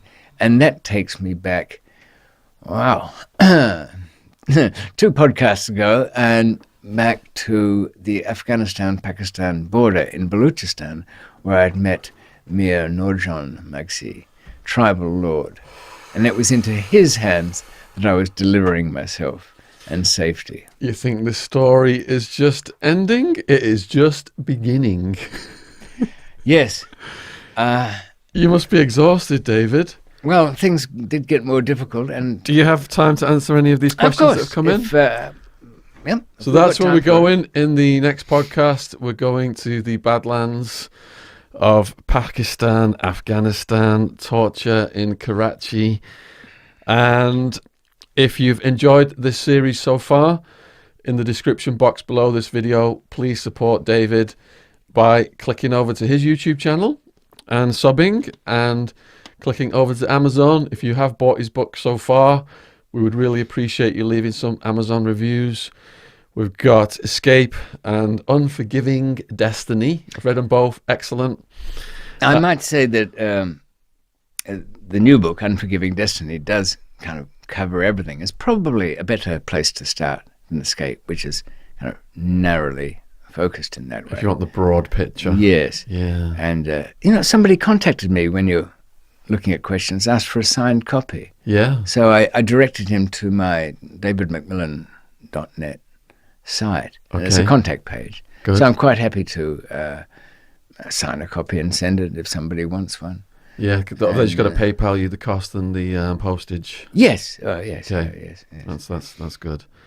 And if you're looking to hire David for work in the South London area, a guy who has escaped from Thai death row, I'm sure he can fix whatever you want fixing up. Yes, from contact through the website. From bad locks to safe places to leave treasures. People will be just hiring you just to come out so they can hear you speak to them. If you'd like to hire David out to speak to you, he's available for that as well. I suppose so. Not too late, not too early. Right, we appreciate all your questions that you're sending in. Put more questions in the comment section below if you'd like us to ask him in future episodes of this never-ending series. Before I get to this section of questions, I've got a quick question for you. What happened to the Swede? Is he still in a Thai prison? Sten transferred back to Sweden. It took him 6 years rather than... It's possible to do it in 4, but it took him 6. What happened to him after the escape was he was chained up, leg irons, not particularly heavy, but enough, and moved to Building 5, which is a kind of isolation building. However, as I'd hoped, the Swedish embassy is not to be sallied with, and they stepped in on his behalf, and he was there 3 months before being moved to the foreigners building. He returned to Stockholm. He effectively transferred his sentence there, but he did altogether 12 years. So I got a slightly grumpy letter from him saying, well, I probably should have come that night and all that kind of thing. And I said yes, of course, but thought, hell, God, what would I have done? He didn't have a passport. They wouldn't even give me a photo so I could get one, so he was nervous. Is he alive and well now then, and free? Yes, he's got to go, settle down, kid, yep. Is there any chance he might watch this? Some possibility. Escape has been translated into Swedish, so he might come across. Well, if you are watching this, your valiant helping that night, man, you have got the heart of a mountain lion. And I praise you no end for what you did, helping David get out, man. You are such a brave soul. Yes, Jens, that's his real first name. Yeah. You can rely on me anytime you want anything. Don't worry about the obstacles. They won't stand. Do you know what happened to the rest of the cellmates? Yes. Calvin, the American, went... he woke up you can imagine, not long after he got to sleep that night. I was cutting my way out of the bars. Looked up. Fuck. Lit a cigarette. and did stand up. And I was a bit, I suppose, not rude to him, but I didn't need his help. He offered to help. He started steadying one of the tables or something. I appreciated that. His story is kind of a standalone adventure anyway, but I did think I mentioned that he'd come to Thailand because he was working in a rehab clinic as a nurse there. One of his wards or charges in there, was a guy who told him the story in his delirium of withdrawals that he'd hidden a kilo in the rooftop of a Bangkok hotel. So Kevin, barely nursing a quiet habit of his own, funny place to work, ends up being thrown out of the rehab place, and just before Christmas heads over to Thailand to retrieve said kilo from rooftop. And let's see, out of the whole of Bangkok, would you need any help? Nope, you can stand on 2 chairs. But if you did need help, who would be the worst person to enlist? Let's see, somebody who could keep a secret and was honest. I know, I'll get a taxi driver. Hence prison. Anyway, he went back, got himself a couple of habits off and on, drifted around. I was in touch, sent him the odd 100 here and there. But I don't know. I'm going to check on what happened to Calvin and give you an update. What about your height disadvantaged butler? Well, I even sent him visitors. Girls that towered over him, despite this. He had an interest in the art. He used to duplicate people's baby pictures and things. So I was always sending over. It seems nobody had the heart to treat him badly, because he was really just like a kid in size. Even the most callous Thai guard couldn't give him more than a token slap. I mean, it seemed like, well, even the worst ones will pick on somebody, No, he was moved around, and I think he could have swum out of any chains that they might have put on him, or wouldn't have been able to move, one of the two. Walk around in circles. What was it, Mirage? Did he? Mirage, he served out most of that 19 years. Did he get any reduction for sounding the alarm? Well, he sounded it rather too late. So they didn't understand why he didn't start screaming in the middle of the night. Okay. And he did explain that he had pretty practical reasons, not wanting to have to view his entrails from the inside out. But they didn't accept that. So he was no friend of theirs. And eventually he retired to Bangladesh somewhere where I think he's dead. And there was the young prisoner who looked like a teenage girl. Any idea what happened there? He didn't serve long. The Chinese organized something or other to get him out. He was paroled out, and grew up and came out of the closet about the age of 21, I believe, doing some sort of modeling. Okay. Is that a polite word? Right, Lewis Spear. David, did you ever consider giving it all up and going straight? What motivated you to carry on? I think, imagine, is it Lewis, is it? Lewis Spear. Well, let's use the analogy of a spear at your back. If somebody's running with a spear at your back, do you contemplate stopping? I think not. And really, okay, I should have put up after the long stretch of being night and day surveillance and having my life trashed and forgiving everybody in my past. I didn't feel like it. Specifically when buying and selling drugs, this is from Jonathan, did you have any close encounters or near-death experiences? Not the kind of near-death experiences which people generally talk about, which is sort of sense of suffocating or some medical thing. But I think the inquirer is asking, did somebody threaten to kill me? Yeah. Many, many times. But I started to catalogue in my mind the way people did that, and it always seemed comic. And because I was giggling, it kind of either annoyed them or took the edge off it. Either way, it gave me some advantage. And because somebody stuck a gun in my face and I cracked up.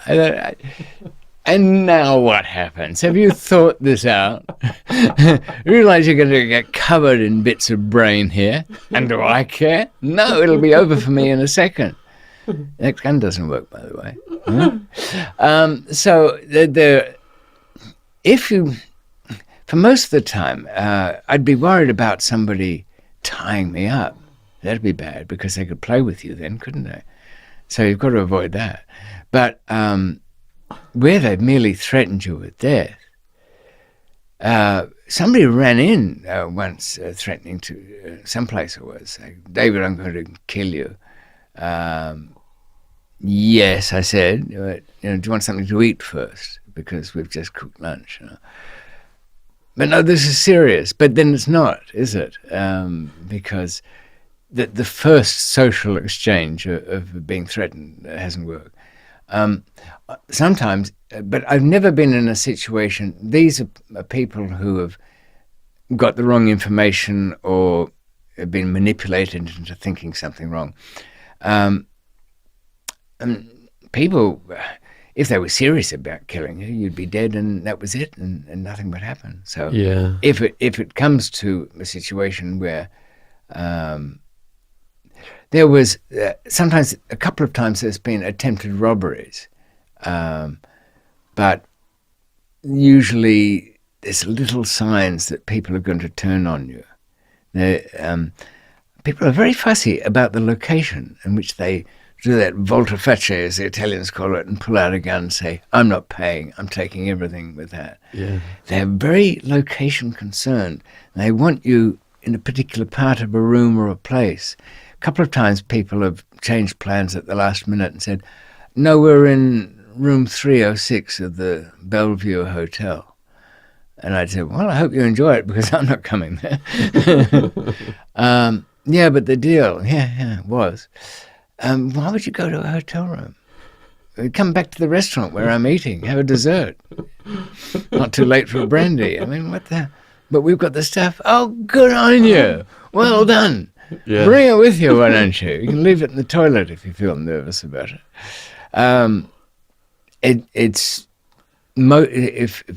Look, you must have found yourself, Shaun, that the dodgier characters leave a message wide open, don't they? That they've got mal intent, and you can kind of smell it or feel it. Yeah, I learned a few things over the years.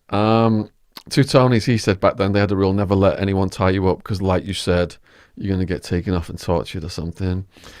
I did. I was going to do a business transaction with this guy, Gangster Dan. The whole story's in my book, Party Time.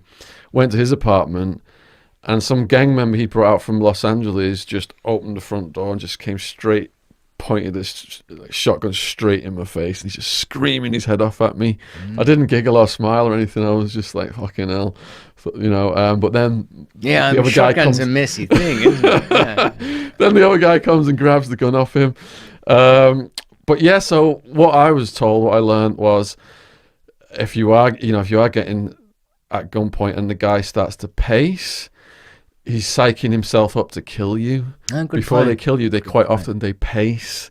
So that is your moment to decide something. Yeah, start believing in God. Dyer Reynolds. David, what do you do now? Having done such dangerous work, have you now retired or been working some other kind of job? Hobbies, businesses, etc.? I still find myself up ladders from time to time. Gail, was it? Dyer Reynolds. Oh, Dyer Reynolds. Isn't deep, I guess. Putting in the CCTV cameras always seems to be using these multiple story ladders. And a strange thing, I think, statistically, one day I'm going to fall off one of these damn things. A gust of wind. I don't weigh much. But not into the Mars Bar Lake. No. And my luck, I'll end up a vegetable, won't I? No, not a clean death, just talking through a straw. What about hobbies then? Well, I haven't got much time. I still like all the things I used to like. Yeah. Taking little machines apart. Yeah. And playing with them. I like to watch something's really well thought out. TV dramas, like everybody does. A good season thing. Breaking Bad was good. Not just because the subject matter was had some familiarity, but it was they had the time, didn't they, to take on the characters quite well. Yeah, the character development was superb in that series. Remember, perhaps in Sopranos, there's a scene, and it was one of the best bits of acting I've ever seen from James Gandolfini, sadly dead now.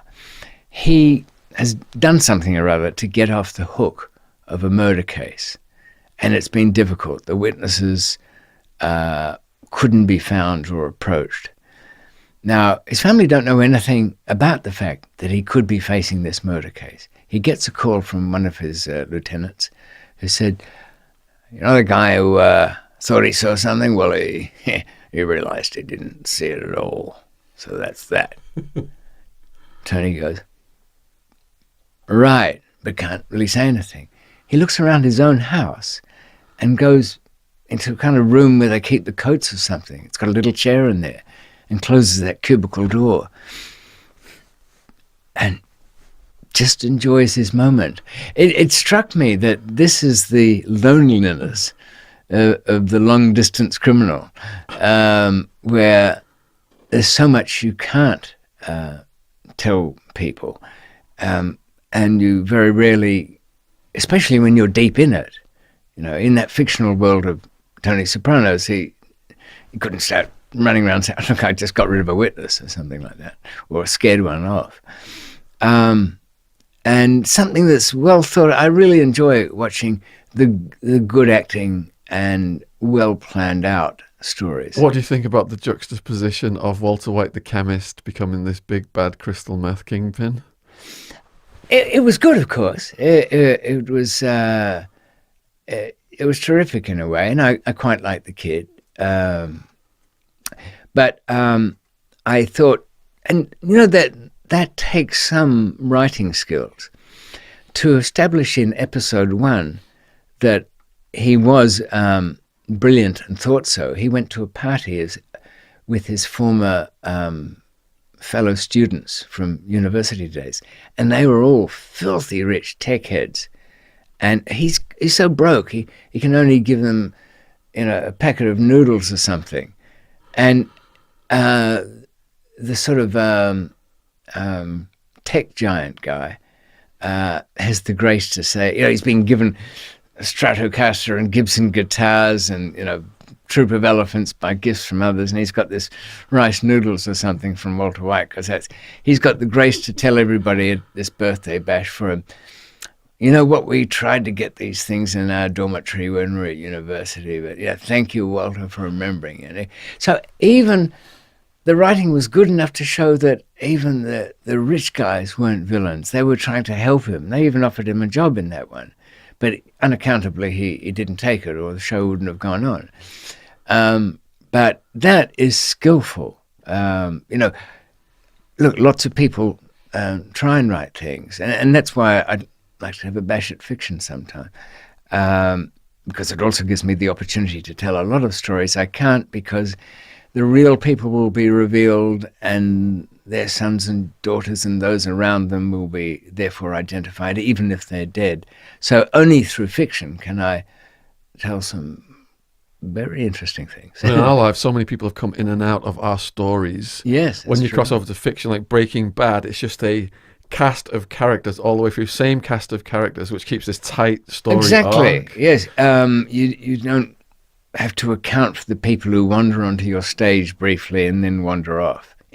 Is what happens in reality. Yeah. I suppose that's why I put that index in Unforgiving Destiny, because at least, the index is not just page number, it's also who they are and what the hell they did in the thing. You don't really need it, but it's the comfort of you can cross-check. In the real life, that happens. But with fiction, you can plan out how all these things interact. So that would be fun to do. Being in Arizona, which is right next to New Mexico, I ran into the same characters that Walter White ran into. But let me ask you, who were your favourite characters or most interesting characters in Breaking Bad? Well, of course, we all start with Walter because he has the fun part of being pretty much a straight citizen, having to cope with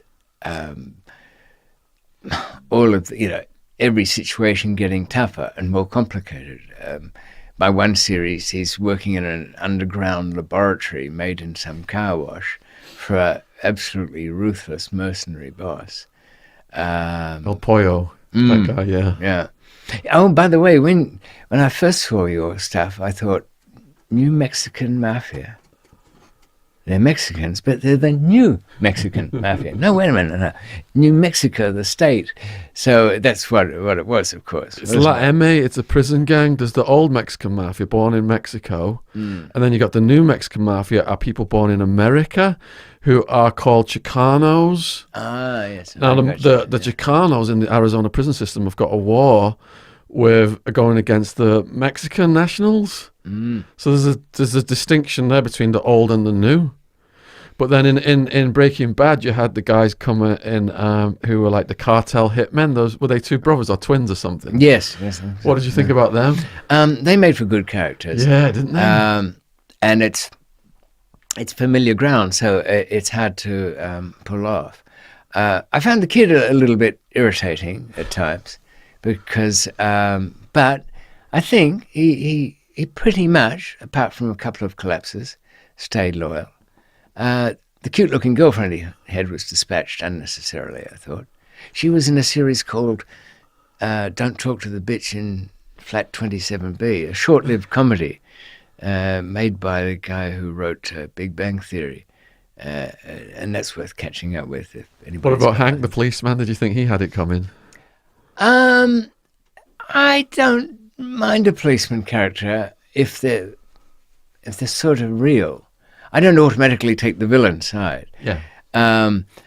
But I think if the policeman goes out of his way to be too far away from Sherlock Holmes, by which I mean this: if you go, Sherlock Holmes complained in his stories, "I don't go out. It's not my job to lock people up. I solve puzzles." So ideally, the policeman in fiction that's sort of more likable is the one who's more interested in the challenge of figuring out and hunting down things.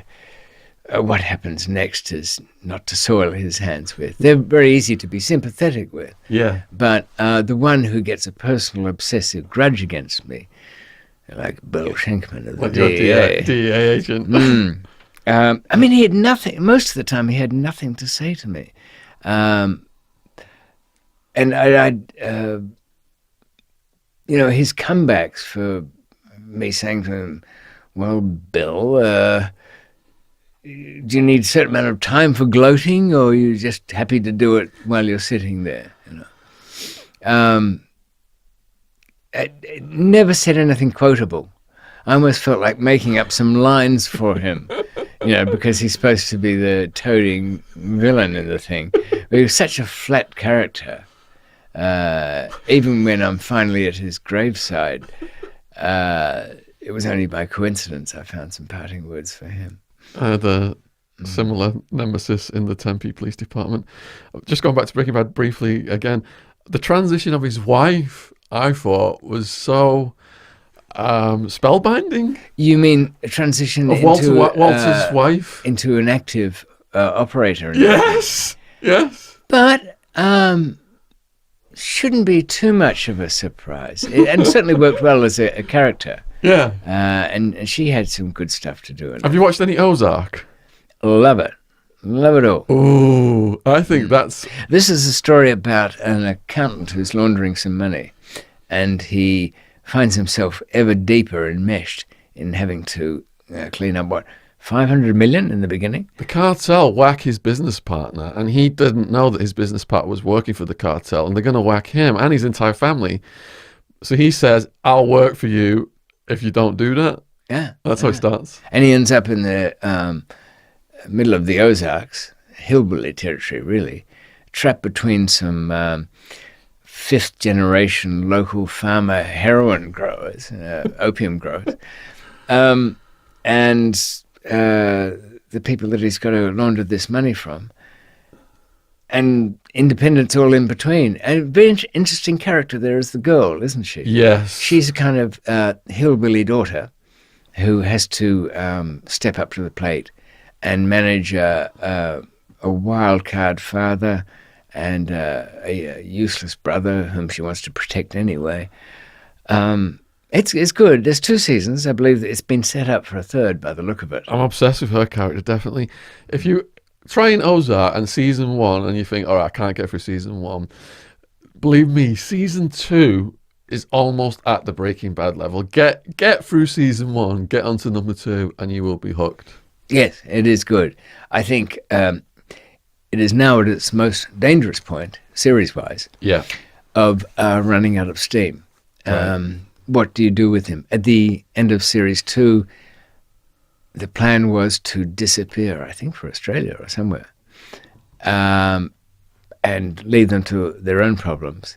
And again, I think it's the wife, isn't it? She muscles up. When she does toughen up, she does it all wrong in the beginning, but she sort of gets it right towards the end. Yeah. And even the teenage son is learning how to launder money in a And shoot quick guns. way. Yeah. So the danger now is that unless the series devises some way of delivering the unexpected, it could go terribly wrong. I wouldn't like to be in the writer's shoes there, trying to think. If they had something. any sense, they would consult us, David. I think we could do some part-time work there. Feel free to get in touch. Right, next question. Joe Schofield. Ask him if he has any regrets. The thing about regrets is your solution to them in the magic world is to eliminate the thing ever happening, the thing you regret. But what do you lose with that? You lose the whatever wisdom you might have scraped from it. You lose the experience. You use the good and the bad that came with it. So, of course, I would regret. I regret getting my first wife killed. I regret rather small things, not taking care of somebody that I was too busy and neglected, but I can't bring myself to regret anything where I've learnt something I never could before. Good answer. Jolly Fresh. I think this is a very young person. The spelling's a bit wonky, but I'll try and get through it. Has he ever wondered if he is paranoid schizophrenic from all of the drugs he has took when he thought cops were under the bed? Does this ring a bell? Cops under the bed? I think I might have said at some stage that during some period in a Bangkok hotel, I felt that I became very nervous. But no, I think, as you say, it's a kind of young person. It's too easy, I think, to apply technical psychiatric words to feelings which really amount to just fear or confusion. Do you have paranoia now, ever? No, I mean, the sense that somebody's following me or like they're out to get you, the police or anything, are still out to get you. No, I'm old enough to know that the world's too clumsy for that. People like to sleep, eat, and grope after whoever they like to grope after. Pretty much everything else is mishandled. Tom Atkinson. How did David decide that it was time to change his life career, and how does he get his kicks now? His amazing highs and lows would have broke most people. How does he stay so chipper? Well, what's the alternative to walk around miserable? I think that comes with our genes. People are either fundamentally happy or not. Besides, I leave it to the dream state and the subconscious to get on with it, whatever's happened in the past. And there was part of that question was, at what stage did I decide? Well, I'm 63 now.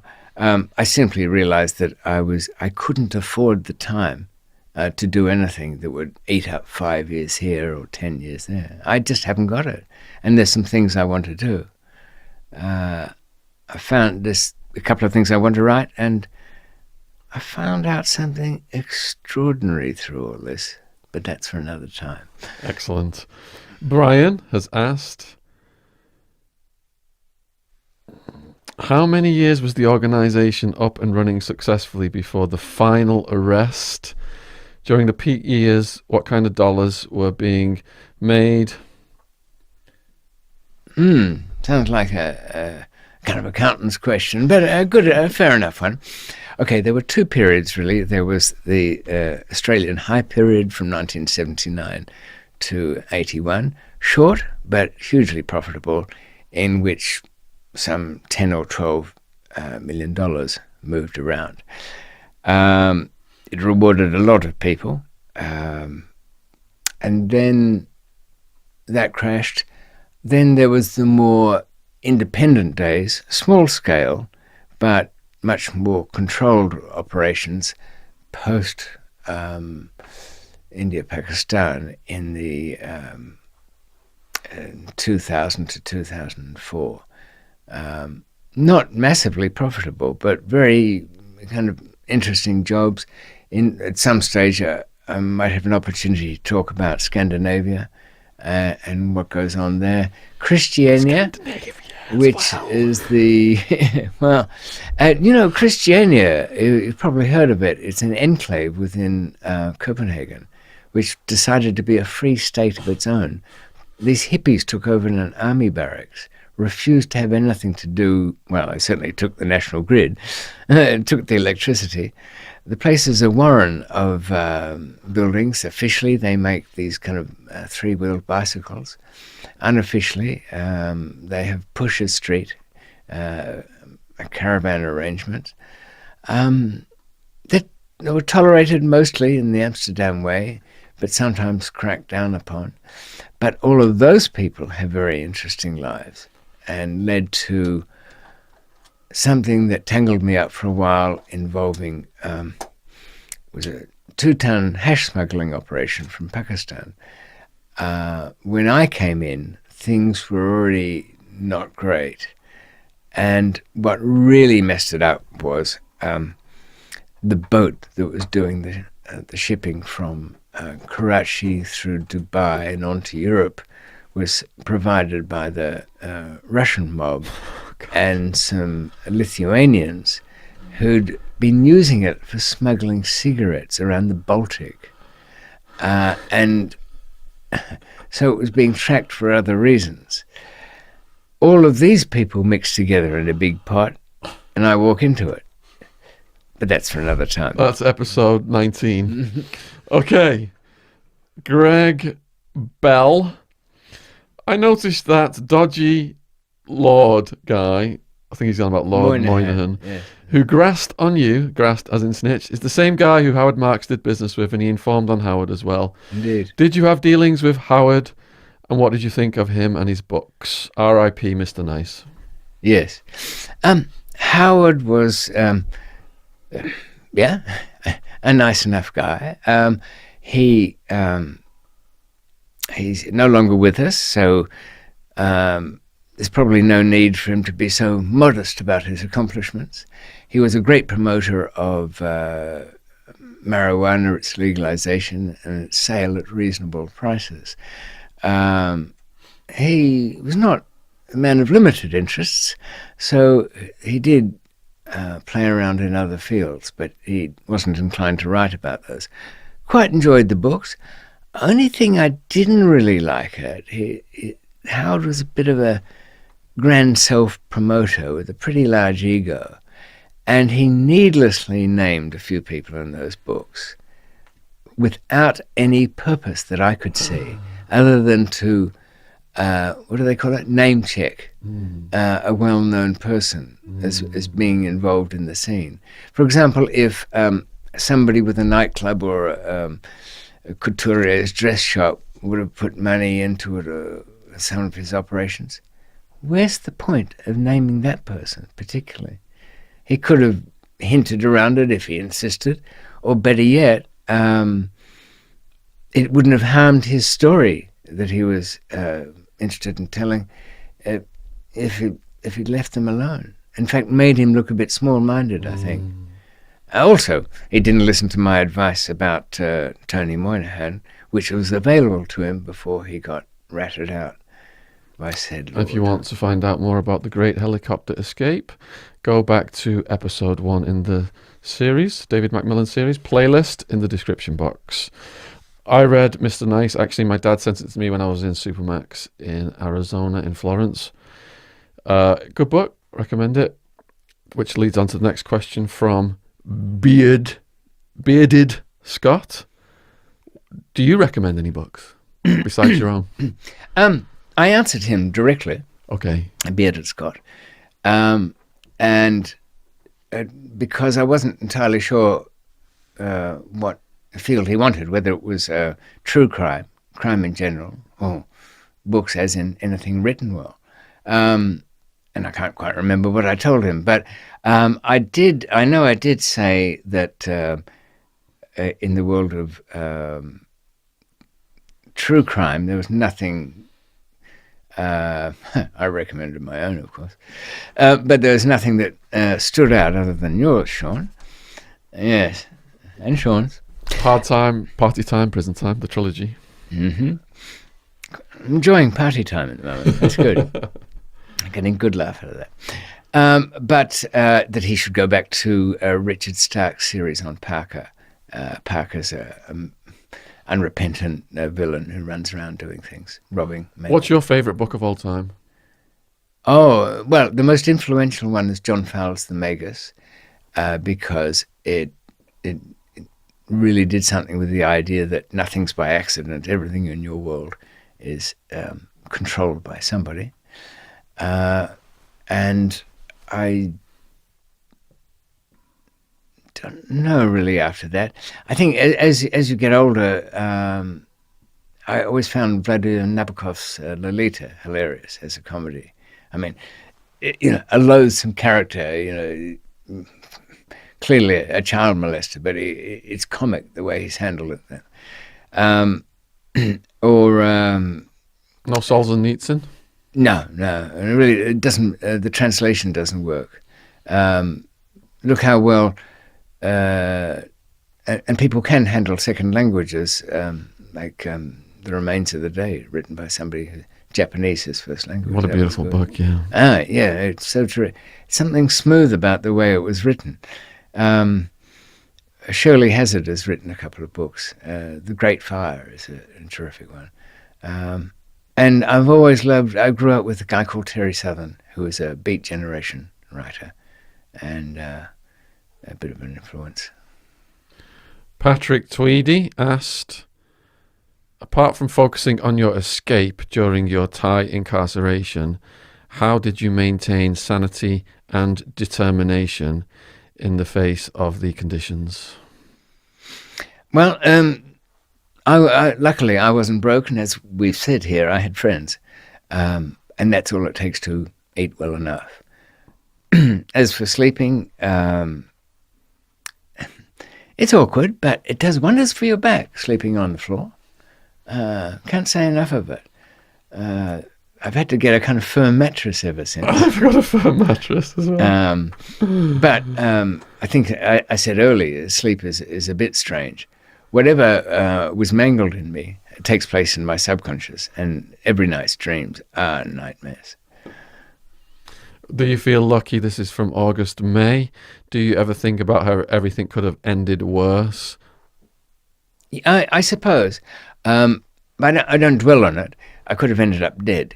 That would have been alternative outcome, that's all. Now, there would be nothing worse than being trapped in one of the dozen places I could have been for a long time. And coming out a wreck or wired wrongly, I guess so. Barzam is on about the example of Michael and something you said earlier.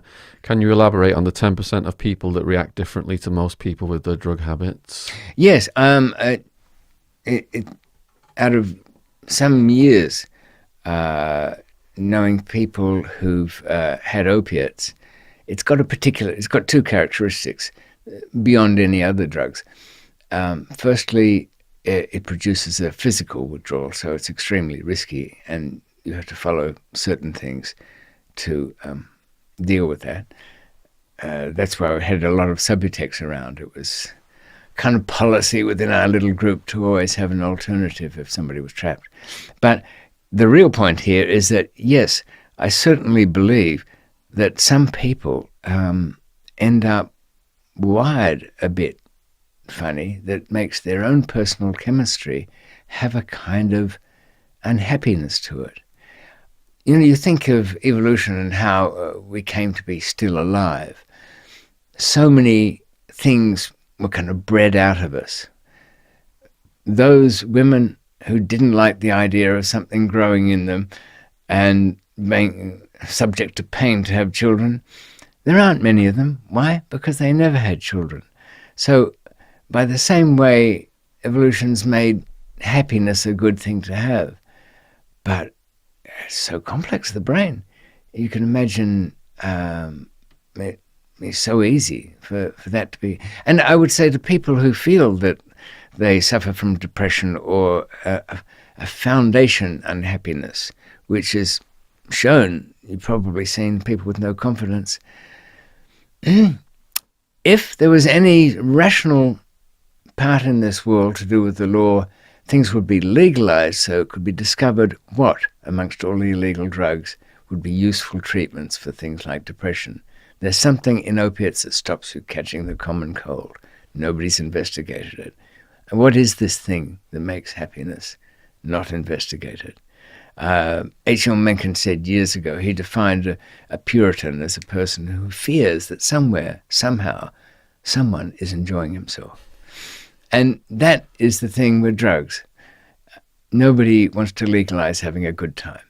Yeah, and those people who react differently definitely exist, because my main thing was ecstasy, and we'd all be on ecstasy, you know, just smiling and massaging each other and cuddle puddles and all Vicks inhalers and all this stuff. And but I had the odd friend who would take ecstasy, get completely paranoid, uncomfortable, and go home and vacuum clean.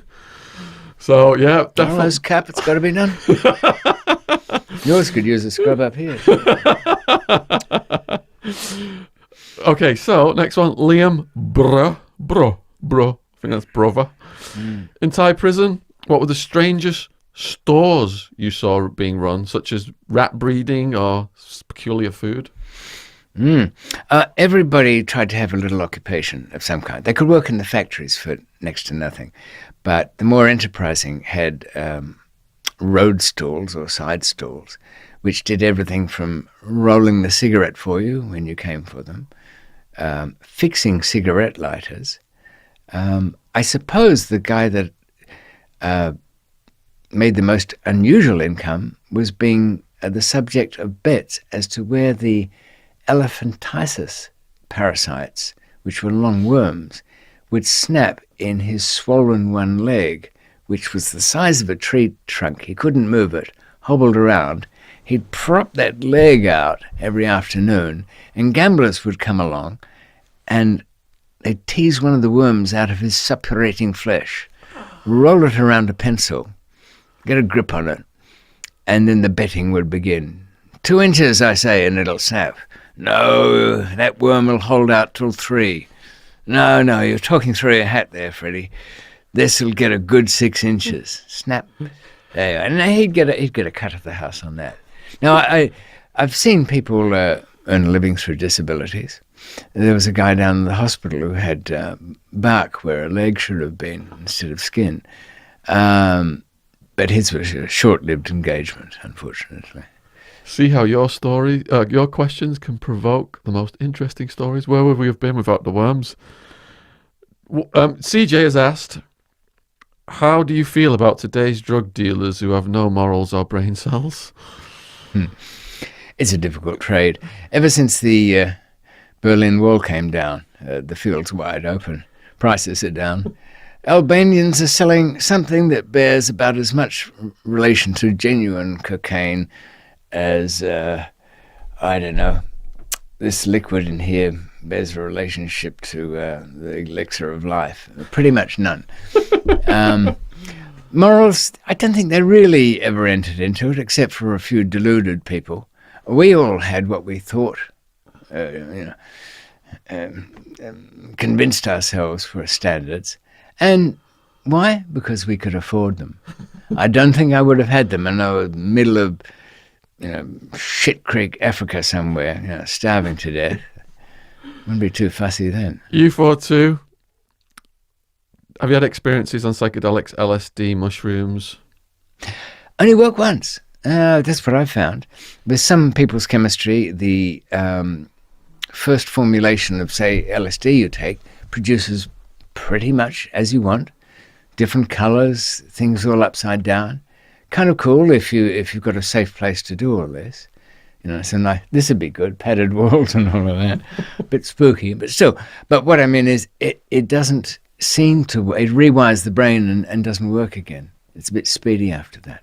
Johnny Holmes, and you've already answered some of this about your hope for the Thai King's yearly pardons. You said they were cutting those out for people in your situation, but he's also asked another question. When you got to the Thai prison and you were depressed, were you tempted to use heroin to assuage that depression? I think somebody's asked that before in a different way. I didn't have any real inclination to, but I certainly couldn't afford the luxury of sitting around and enjoying myself vaping out for a couple of days. The point was, I had a job to do to save my own life. This was, anything that you take, uppers, downers, sideways, they're taking an edge off your decision-making ability. I mean, have you ever come across something where you made a better decision stoned? I don't think so. And we put all our decisions on hold. I'm drunk, I'm stoned. Do not act on any of your great ideas until you read them back in the morning. Rule the world. Yeah, but how? They just don't read back the well the next day. Don't get high on shrooms and start sending emails, responses. Yeah. Johnny Wisdom, thank you, David, for all the content. You've mentioned the price that the life of crime has taken on you. Can you elaborate on this? Was all the excitement of this life worth the suffering? Well, if he's asking that question to seek a recommendation as to whether it's worth going into for, is it worth the price? We are of what our times are, and I think that era has gone in. Well, it was never particularly safe in my time, and certainly crookdom in general. I think, Shaun, you'll have to agree, it'd be very hard to find people to work with who, even if you're inclined to, who were technically up to date or had any the skill set necessary. Well, we'd love to go over to Iran, wouldn't we, and steal back their Shah's crown jewels. Be there in a minute. But the plan and who could you get? Questions about that? I want answers. The bottom line is, as well, if the stars hadn't aligned, David wouldn't even be here if they hadn't aligned that night of the escape. True. From Westy 420, what's the difference between Afghan and Thai heroin? The amount of time it takes to make it, mostly. The diacetylmorphine in Thailand is done to the French recipe. And so it's charcoal filtered and cleaned up a bit. Comes in between 88 and 95%. The stuff in Afghanistan, I've seen these guys do it in a bucket with a bit of nitric acid cook up and some very basic chemistry. Not much filtering, though. It's a bit like everywhere, really. You arrange that the opium farmer supplies him with whatever, and you tell them what you want out of it, how good to make. Either way, of course, you don't want impurities on it. And yet, strangely enough, in this country, people go out of their way to buy brown stuff that's rubbish. T. Parker, Fortnite, has asked, other than the ways you've mentioned about the Thai guards, are there any other ways in which they hurt prisoners? I think you want a juicy, grisly story there, don't you? Mr. Parker. Mr. Parker. Let's see if we can come up with a horror story for him. Well, I suppose, really, it might not satisfy Mr. Parker here, but one of the things that stayed in memory was the amount of people that can be packed into a room.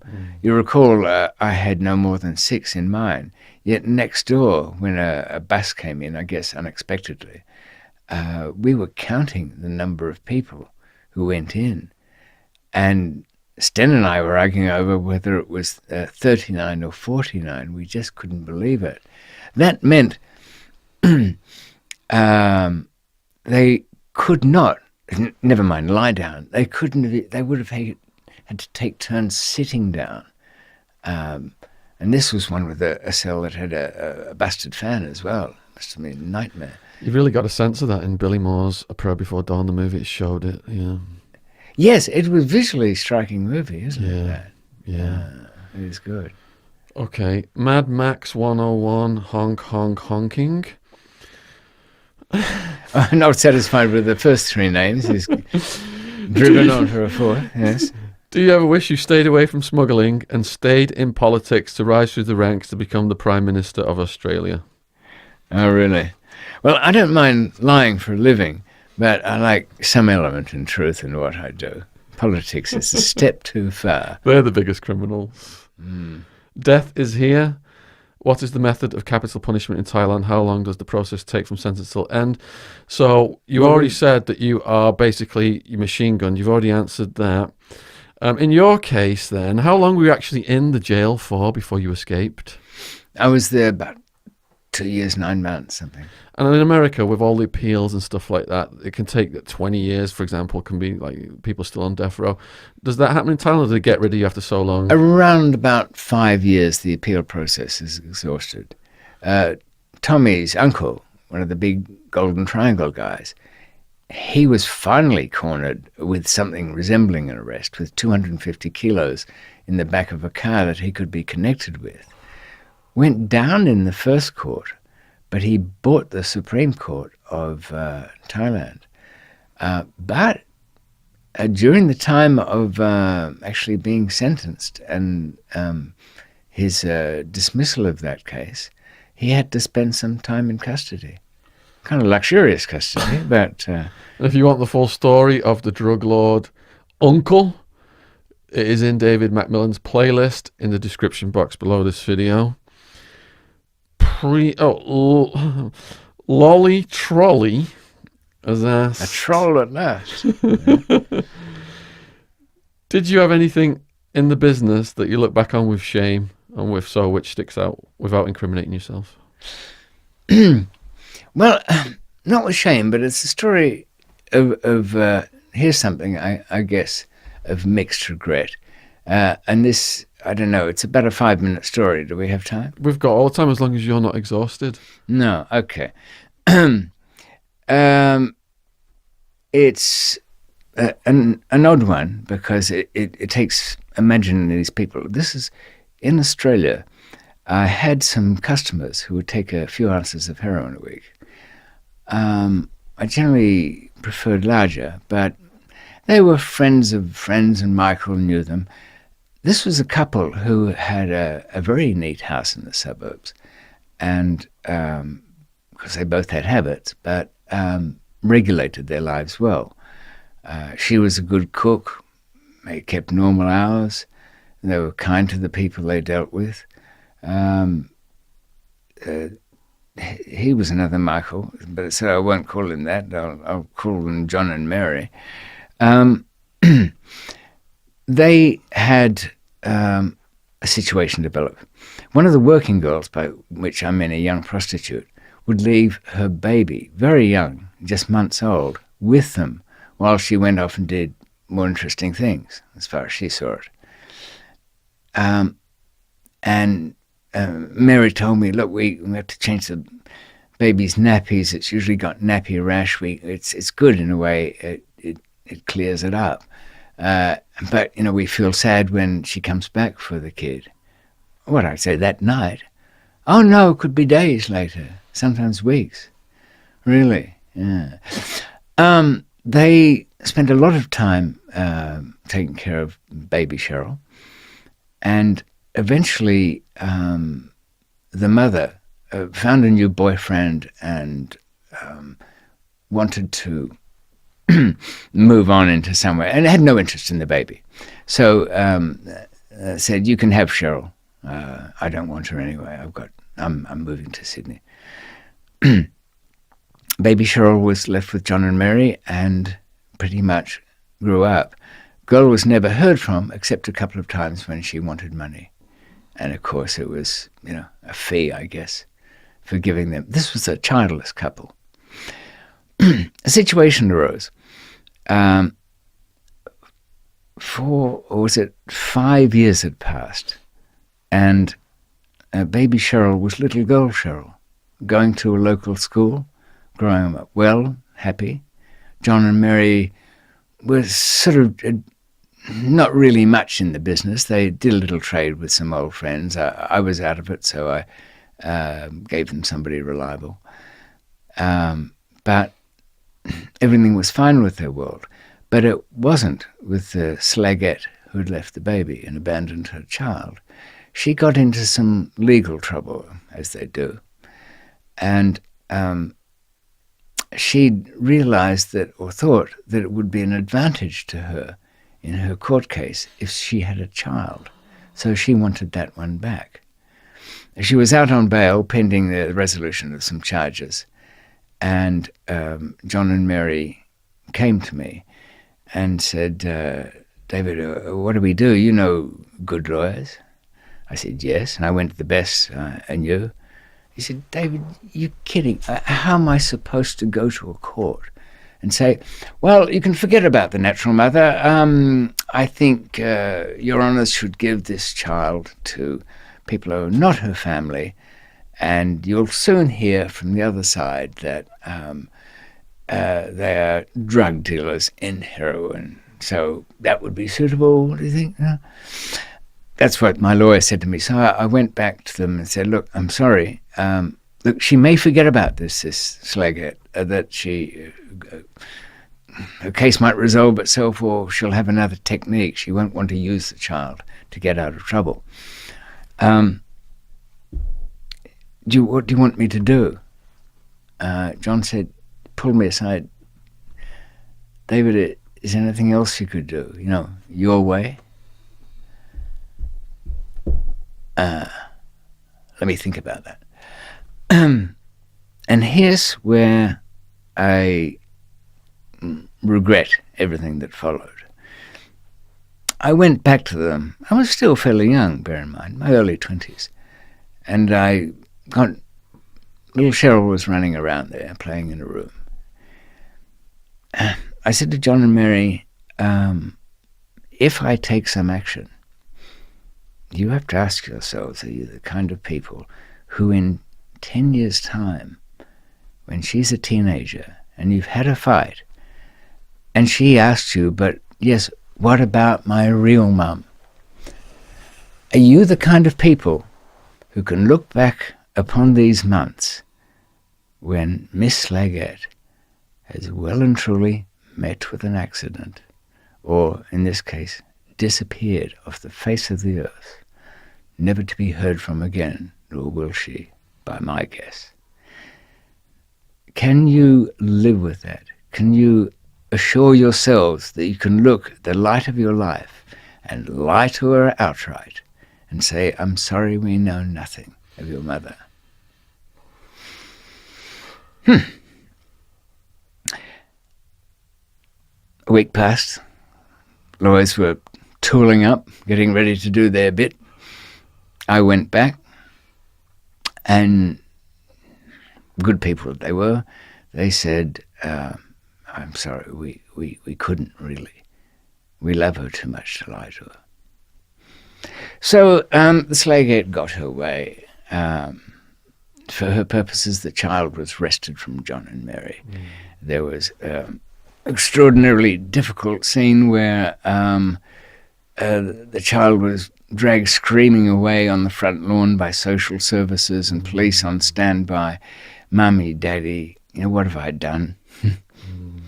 And went back into the tender care of the natural mother, who soon found another boyfriend and lost interest, and Cheryl grew up, felt betrayed by John and Mary, was generally poisoned about her, ended up in some ways imitating the worst of her mother just to see what that was like, what was all that about. Ended up with drug habits and pretty much trashed her own life. I went into abusive relationships because normal ones obviously weren't the right thing to do. Mary never got over it.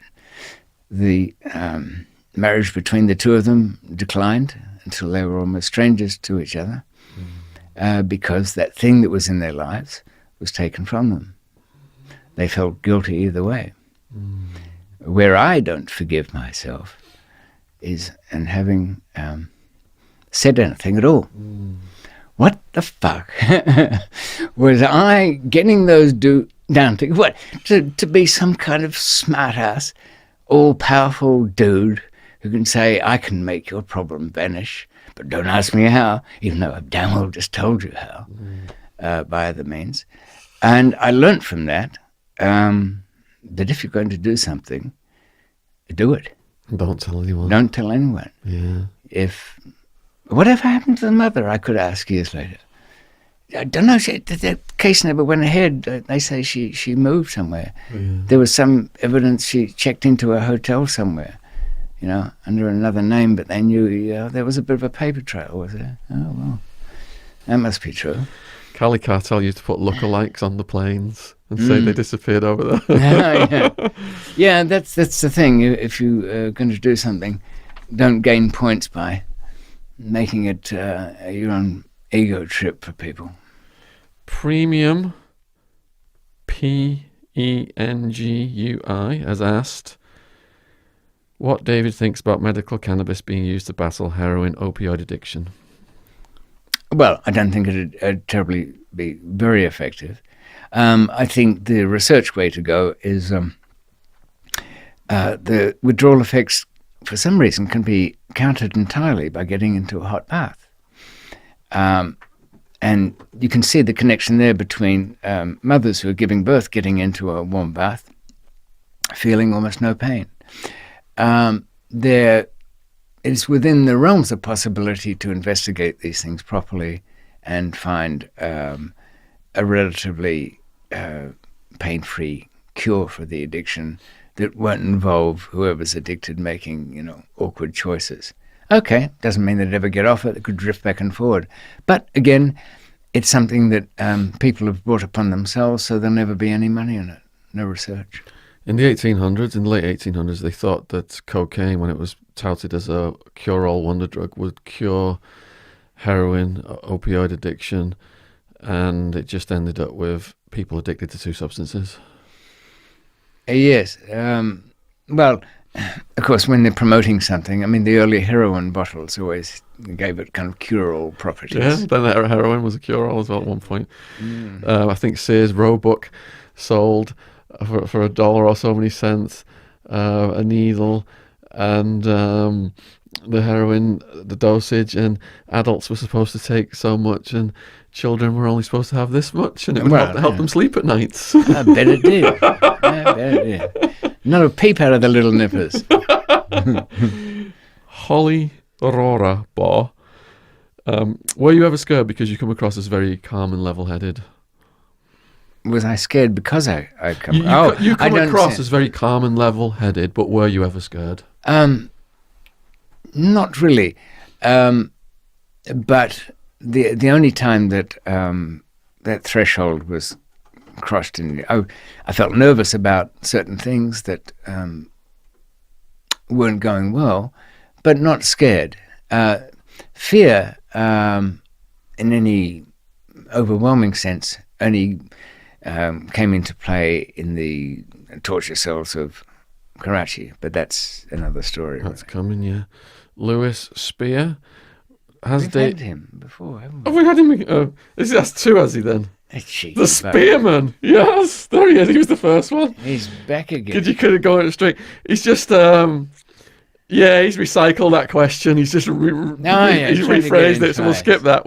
Well spotted. Yeah. Kevin Davies.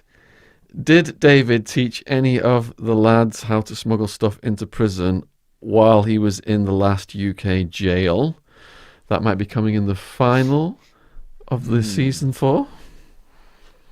Well, they were pretty accomplished, but I think that would actually open you up to legal liability. It's probably best not answered because it could be. Well, here's the point. I'm reluctant to. This is very ongoing. It's a bit like asking me, can you say anything that will get somebody arrested tomorrow? Yeah, let's not go there. I'd rather not. Quadrex has asked. Thank you, Quadrex. You've really supported the channel over the years. Appreciate all of your comments and interest. Who was the most dangerous person you've ever met? He did ask this, and I answered him publicly, but directly, that I found the most dangerous people I'd met, the people that didn't make me scared, but rather admired them. Yeah. And I spoke of Jim Baisley, who was a contract killer. I just called him Jim, but I think he must be from Australia because he guessed who he was. Because that was one, did I say that he didn't want to kill somebody because he liked dogs and did we do this dog one? Around? I think we spoke something about that. Yeah, okay. Yeah. Right, so go back to through the series to get the full details of that one. 10 million views has asked, why are you not in an Australian prison? Because I don't want to be 10 million. You did your time. All I'm wanted for there is a parole violation, which is not extraditable. They aren't because they let you out the door. They can't complain to another government later on that they changed their mind about that. Mags Maz has asked, does being a polite gentleman help in your life of crime? If it's referring to me, yes. Then of course, I don't know. I'm just myself. I don't find it is any advantage to get upset over anything. And my mother was always a bit insistent on good manners, even though no matter what you're doing. So.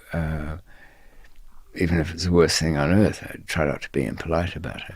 I think good manners do help because it leads to less confrontation, showing people respect, but having a line that people can't cross, showing that as well, and having that balance right. And I think you've got that balance right. Well, I think too, if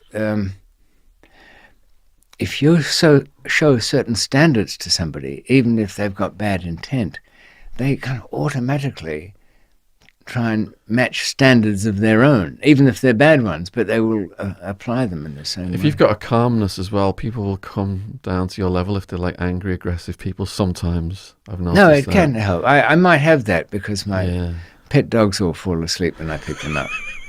And when I read my books to anybody, they're asleep in seconds. Just two more. John Wadsworth has asked, what's the music in the background of the video you just put on your own YouTube channel? There's two parts to it. One is a slice out of some background score for Mad Men, the TV series, about advertising, which goes on to an Anne Dudley score for some film she was working on. I forget. Anne Dudley has done some great music, and I'd highly recommend her Tales from a Victoria City. Now, a few people didn't like the music in the background, said it was distracting. So, on balance, you probably might not hear it. But I do have a kind of playlist selection for music that meant something to me at the time up on YouTube, so you can trample around that if you like. And I'll be, for those who don't mind me droning on, I'll be reading my books into a microphone in the next couple of weeks. And therefore, audio editions, best followed by a hard copy in your back pocket. Will be available for those who'd like to do the dishes and for hear people something. watching the whole series in future months and David's playlist, we will put the if you're watching this now in months from now, and these books are already published, the link for his audiobook will be in the description box of all the videos proactively as well. So final question is then, what do you think of the Julian Assange situation and what will happen to him next now that he was just sentenced to 12 months in the UK? That's right, 50 weeks, wasn't it, for Yes. jumping bail? Yes. I think really he, firstly, it should be decorum that if you're going to jump bail, you sort out the people who put it out first. People did lose properties over Yes. that. I don't consider him such a crusader that warrants treating people shabbily. Just to give the other side, though, they were calling for the death penalty, to give him the death penalty for spying and all this stuff in America at that point in time. Oh, I don't doubt that he's got very strong grounds, which he will have quite a battle in the extradition courts, as I did, in another way. But it's hard to avoid a US extradition. It's been done a couple of times. Do you think this 12 months has been slapped onto him then to give time for the legal process of all these other countries to therefore have these other cases and get him potentially to It's America? certainly convenient to them. Yeah, it's I a think setup, isn't it? they'd be quite happy to see the Swedish sex allegations case come to something, though that's probably unlikely. The American one, on the other hand, will be quite a battle for him. Did you read the details of the Swedish sex allegation case? They seemed a bit flimsy from Because the it's to outside. do with not wearing a condom, isn't it? If you don't wear a condom, Oh, I didn't know that. that's considered sexual assault in Sweden. Ah, So the allegation is that he had so the consensual activity sex. was consented to. Well, yeah, these ladies after the were seen photographed with him weeks after these allegations. They were still partying and getting photographed with him weeks after the incident supposedly took place, Right. and they were attached to the embassy as well. But supposedly one allegation was that he had consensual sex with a condom, and then she woke up in the night and he was having sex without a condom or something like that. That's But it seems far-fetched to me and convenient at the time that he put all this What do you think? information. By some sense that because the Americans are so keen to get him, Yeah, they that- prompted up some kind of activity to amount to a holding charge till they can get somewhere with theirs. Have you watched the collateral murder video on YouTube? No. Video will be in the description box if you're interested in Julian Assange. It shows some journalists on the streets of, I think it's Iraq, and the Americans come in, and it's like a video game to them. Yes, like, kill him, I've seen kill him, that. kill him, kill him. I've seen that. It's Their a kind of- enemies, kill him. And then a family stops to help them, and they wipe out the family as well. Yes, a very trigger-happy. They're all giggling, almost like while they're doing Yes. it. Trigger happy. Those long-distance killings, of which there'll be many more in the future. Yeah. Asymmetrical warfare, don't they call it, when one side's overwhelmingly Yeah. outpowers the other. I think. Look, it's a good thing that Julian's organisation, even if you don't like him much as a person, has done the things, and he shouldn't be treated to spurious laws, especially about revealing things that should be revealed. Everything's a crime. It can be. There's powers here that can charge us for revealing things if anybody wants to bother. But I just remember seeing that picture of him with the wild white beard being carried off somewhere, muttering, and remembered the history of white beards being carried off somewhere, muttering, including Saddam Hussein coming out of that concrete bunker, looking at a Marine sergeant, staring down at him, saying, I have diplomatic immunity. Well, that qualifies as a meaningless rant. And I think it was Milosevic from Serbia grew the madman's white beard. Generally, what happens after that, you see the beard and the muttering, doesn't go well. But I certainly wish his case well, and I'd like to defend him. If he wants somebody other than those rather incompetent expat Australian lawyers that he's got.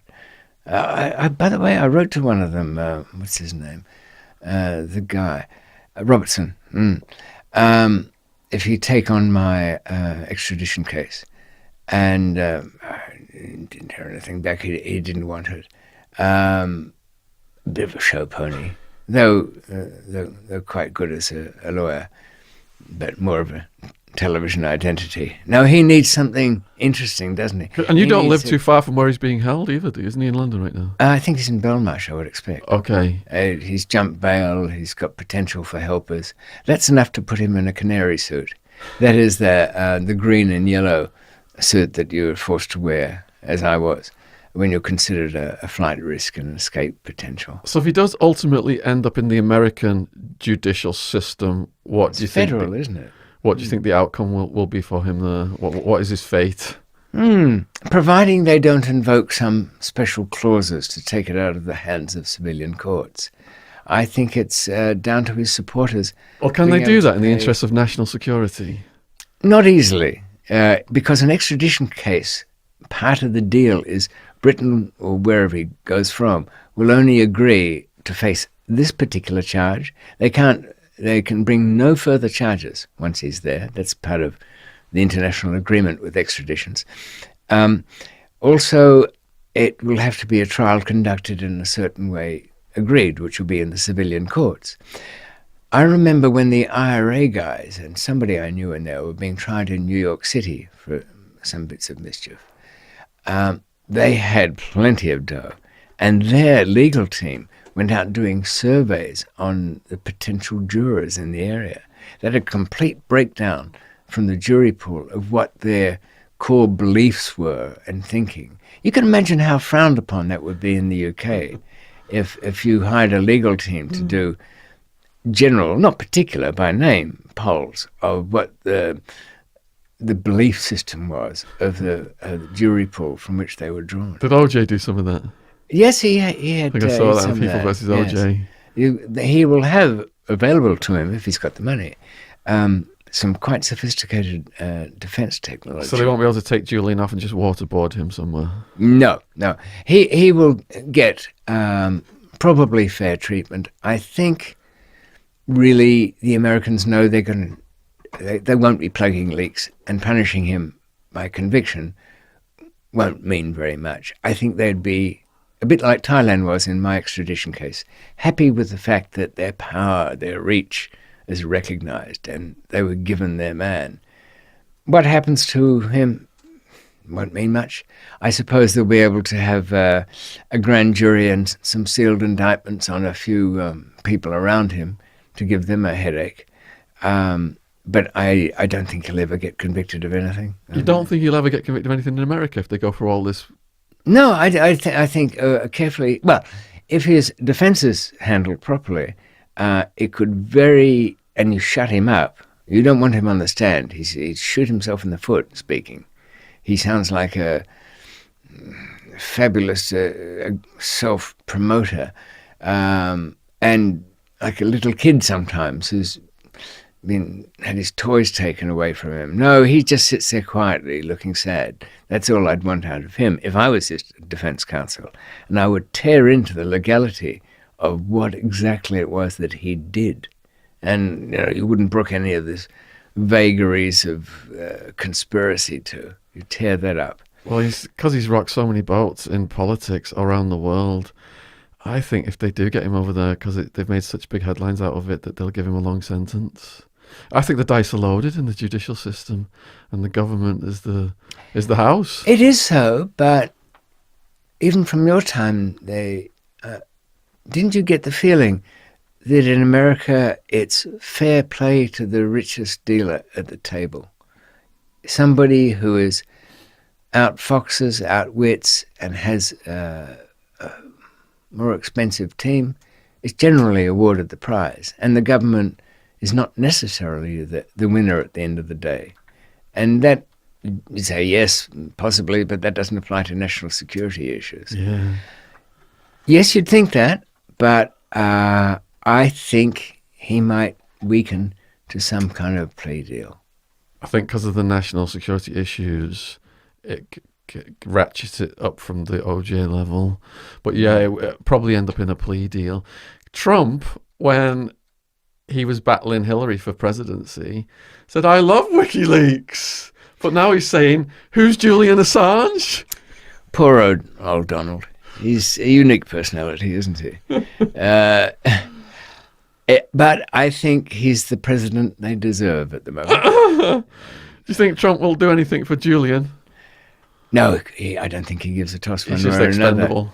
another. I think it's usually a tradition for presidents on their way out. For example, if he doesn't win the election against, who is it, the old kind of respected guy at the moment, I'll think of his name. He was a vice president under Obama. He's getting on a bit, this opponent of Trump's. But if Trump loses out, and in any event, just before his last days, he'll do what all presidents do. They pardon all their business buddies that are currently doing time for fiscal misdemeanors, or any damn misdemeanor. Bill Clinton pardoned his coke dealing brother Roger. And Yeah. Roger was selling, I think he's buying coke from a DA agent, and he said, "My brother Bill's got a nose like a vacuum cleaner for this stuff." Yes, they give they give pardoning powers to their presidents there, and we have ours with Her Majesty, which is still there. But they're typically up for sale, aren't they? You make a contribution. The American ones. ones. American ones, yes. I saw a documentary of Betty Windsor, Her Majesty, signing somebody's pardon, and she did bother to say, what did he do? Did he save a guard's life or something? A personal private secretary said, "Ma'am, I believe he did something of value, as far as I know." In other words, just sign the damn thing. So there's our take on Julian. David thinks he's going to put up a good defence, can possibly get out. There's not really a legal case against him. He is only a journalist after all. Freedom of speech for journalists. He's reported about crimes, yet he's the one doing the time. And I think because the Americans, it's so corrupt, possibility that they're going to try and make an example out of him and bury him alive in the federal system. So let's see where it goes in those two ways. Now, David has filmed today a world record on the podcast between parts 3 and 4 of his series. We've not filmed this long ever with anyone on one single day. We're looking at, we must be getting on for 5 hours now. So please support David, like I've said throughout these broadcasts. Please support David by going over to Amazon, buying his book, leaving reviews. His website's there. He's doing work in the south of London. He's got his own YouTube channel. If you've got more questions for future series, we were just about to go over to the Badlands of Karachi and Afghanistan. If you've got more questions, put them in the comments section. And people should know if they want more on your YouTube material and links, where it says show more, just under the description of what you're about to see. Click on that, and a big panel drops down with lots of very interesting links on it. Yeah, and have you got anything you would like to say to the viewers before we have a hug? Well, the 5 hours has flown by, and the burrito you gave me for lunch has flown through. So I've enjoyed myself. I've enjoyed myself. And my heart was going like crazy during that escape stuff. Yes, where we go next is... Look, Thailand had its challenges. That escape was difficult. But I was so frustrated and so uncomprehending that it's taken me at least 10 years to understand what I went through in Afghanistan, and with 7 different tribes in a dozen languages and seemingly impossible situations with utterly ruthless people. And that it's only now that it's good that I can explain it. And that'll certainly be worth catching up with if you've got nothing better to do with your time. Join us. Cheers in YouTube. Thanks. Okay then. Thanks so much, David. You've been Good to see proper you. soul. We are at the end of part 4 of the interviews with Shaun Attwood. Did you manage to hang out there till right throughout all of that? I've been trimming some of the excess fat from these. And really, yes, there's parts 5, 6, 7, 8, 9 as I speak is just about to be broadcast from Shaun's channel. And there will be certainly a 10, and I think, yes, an 11.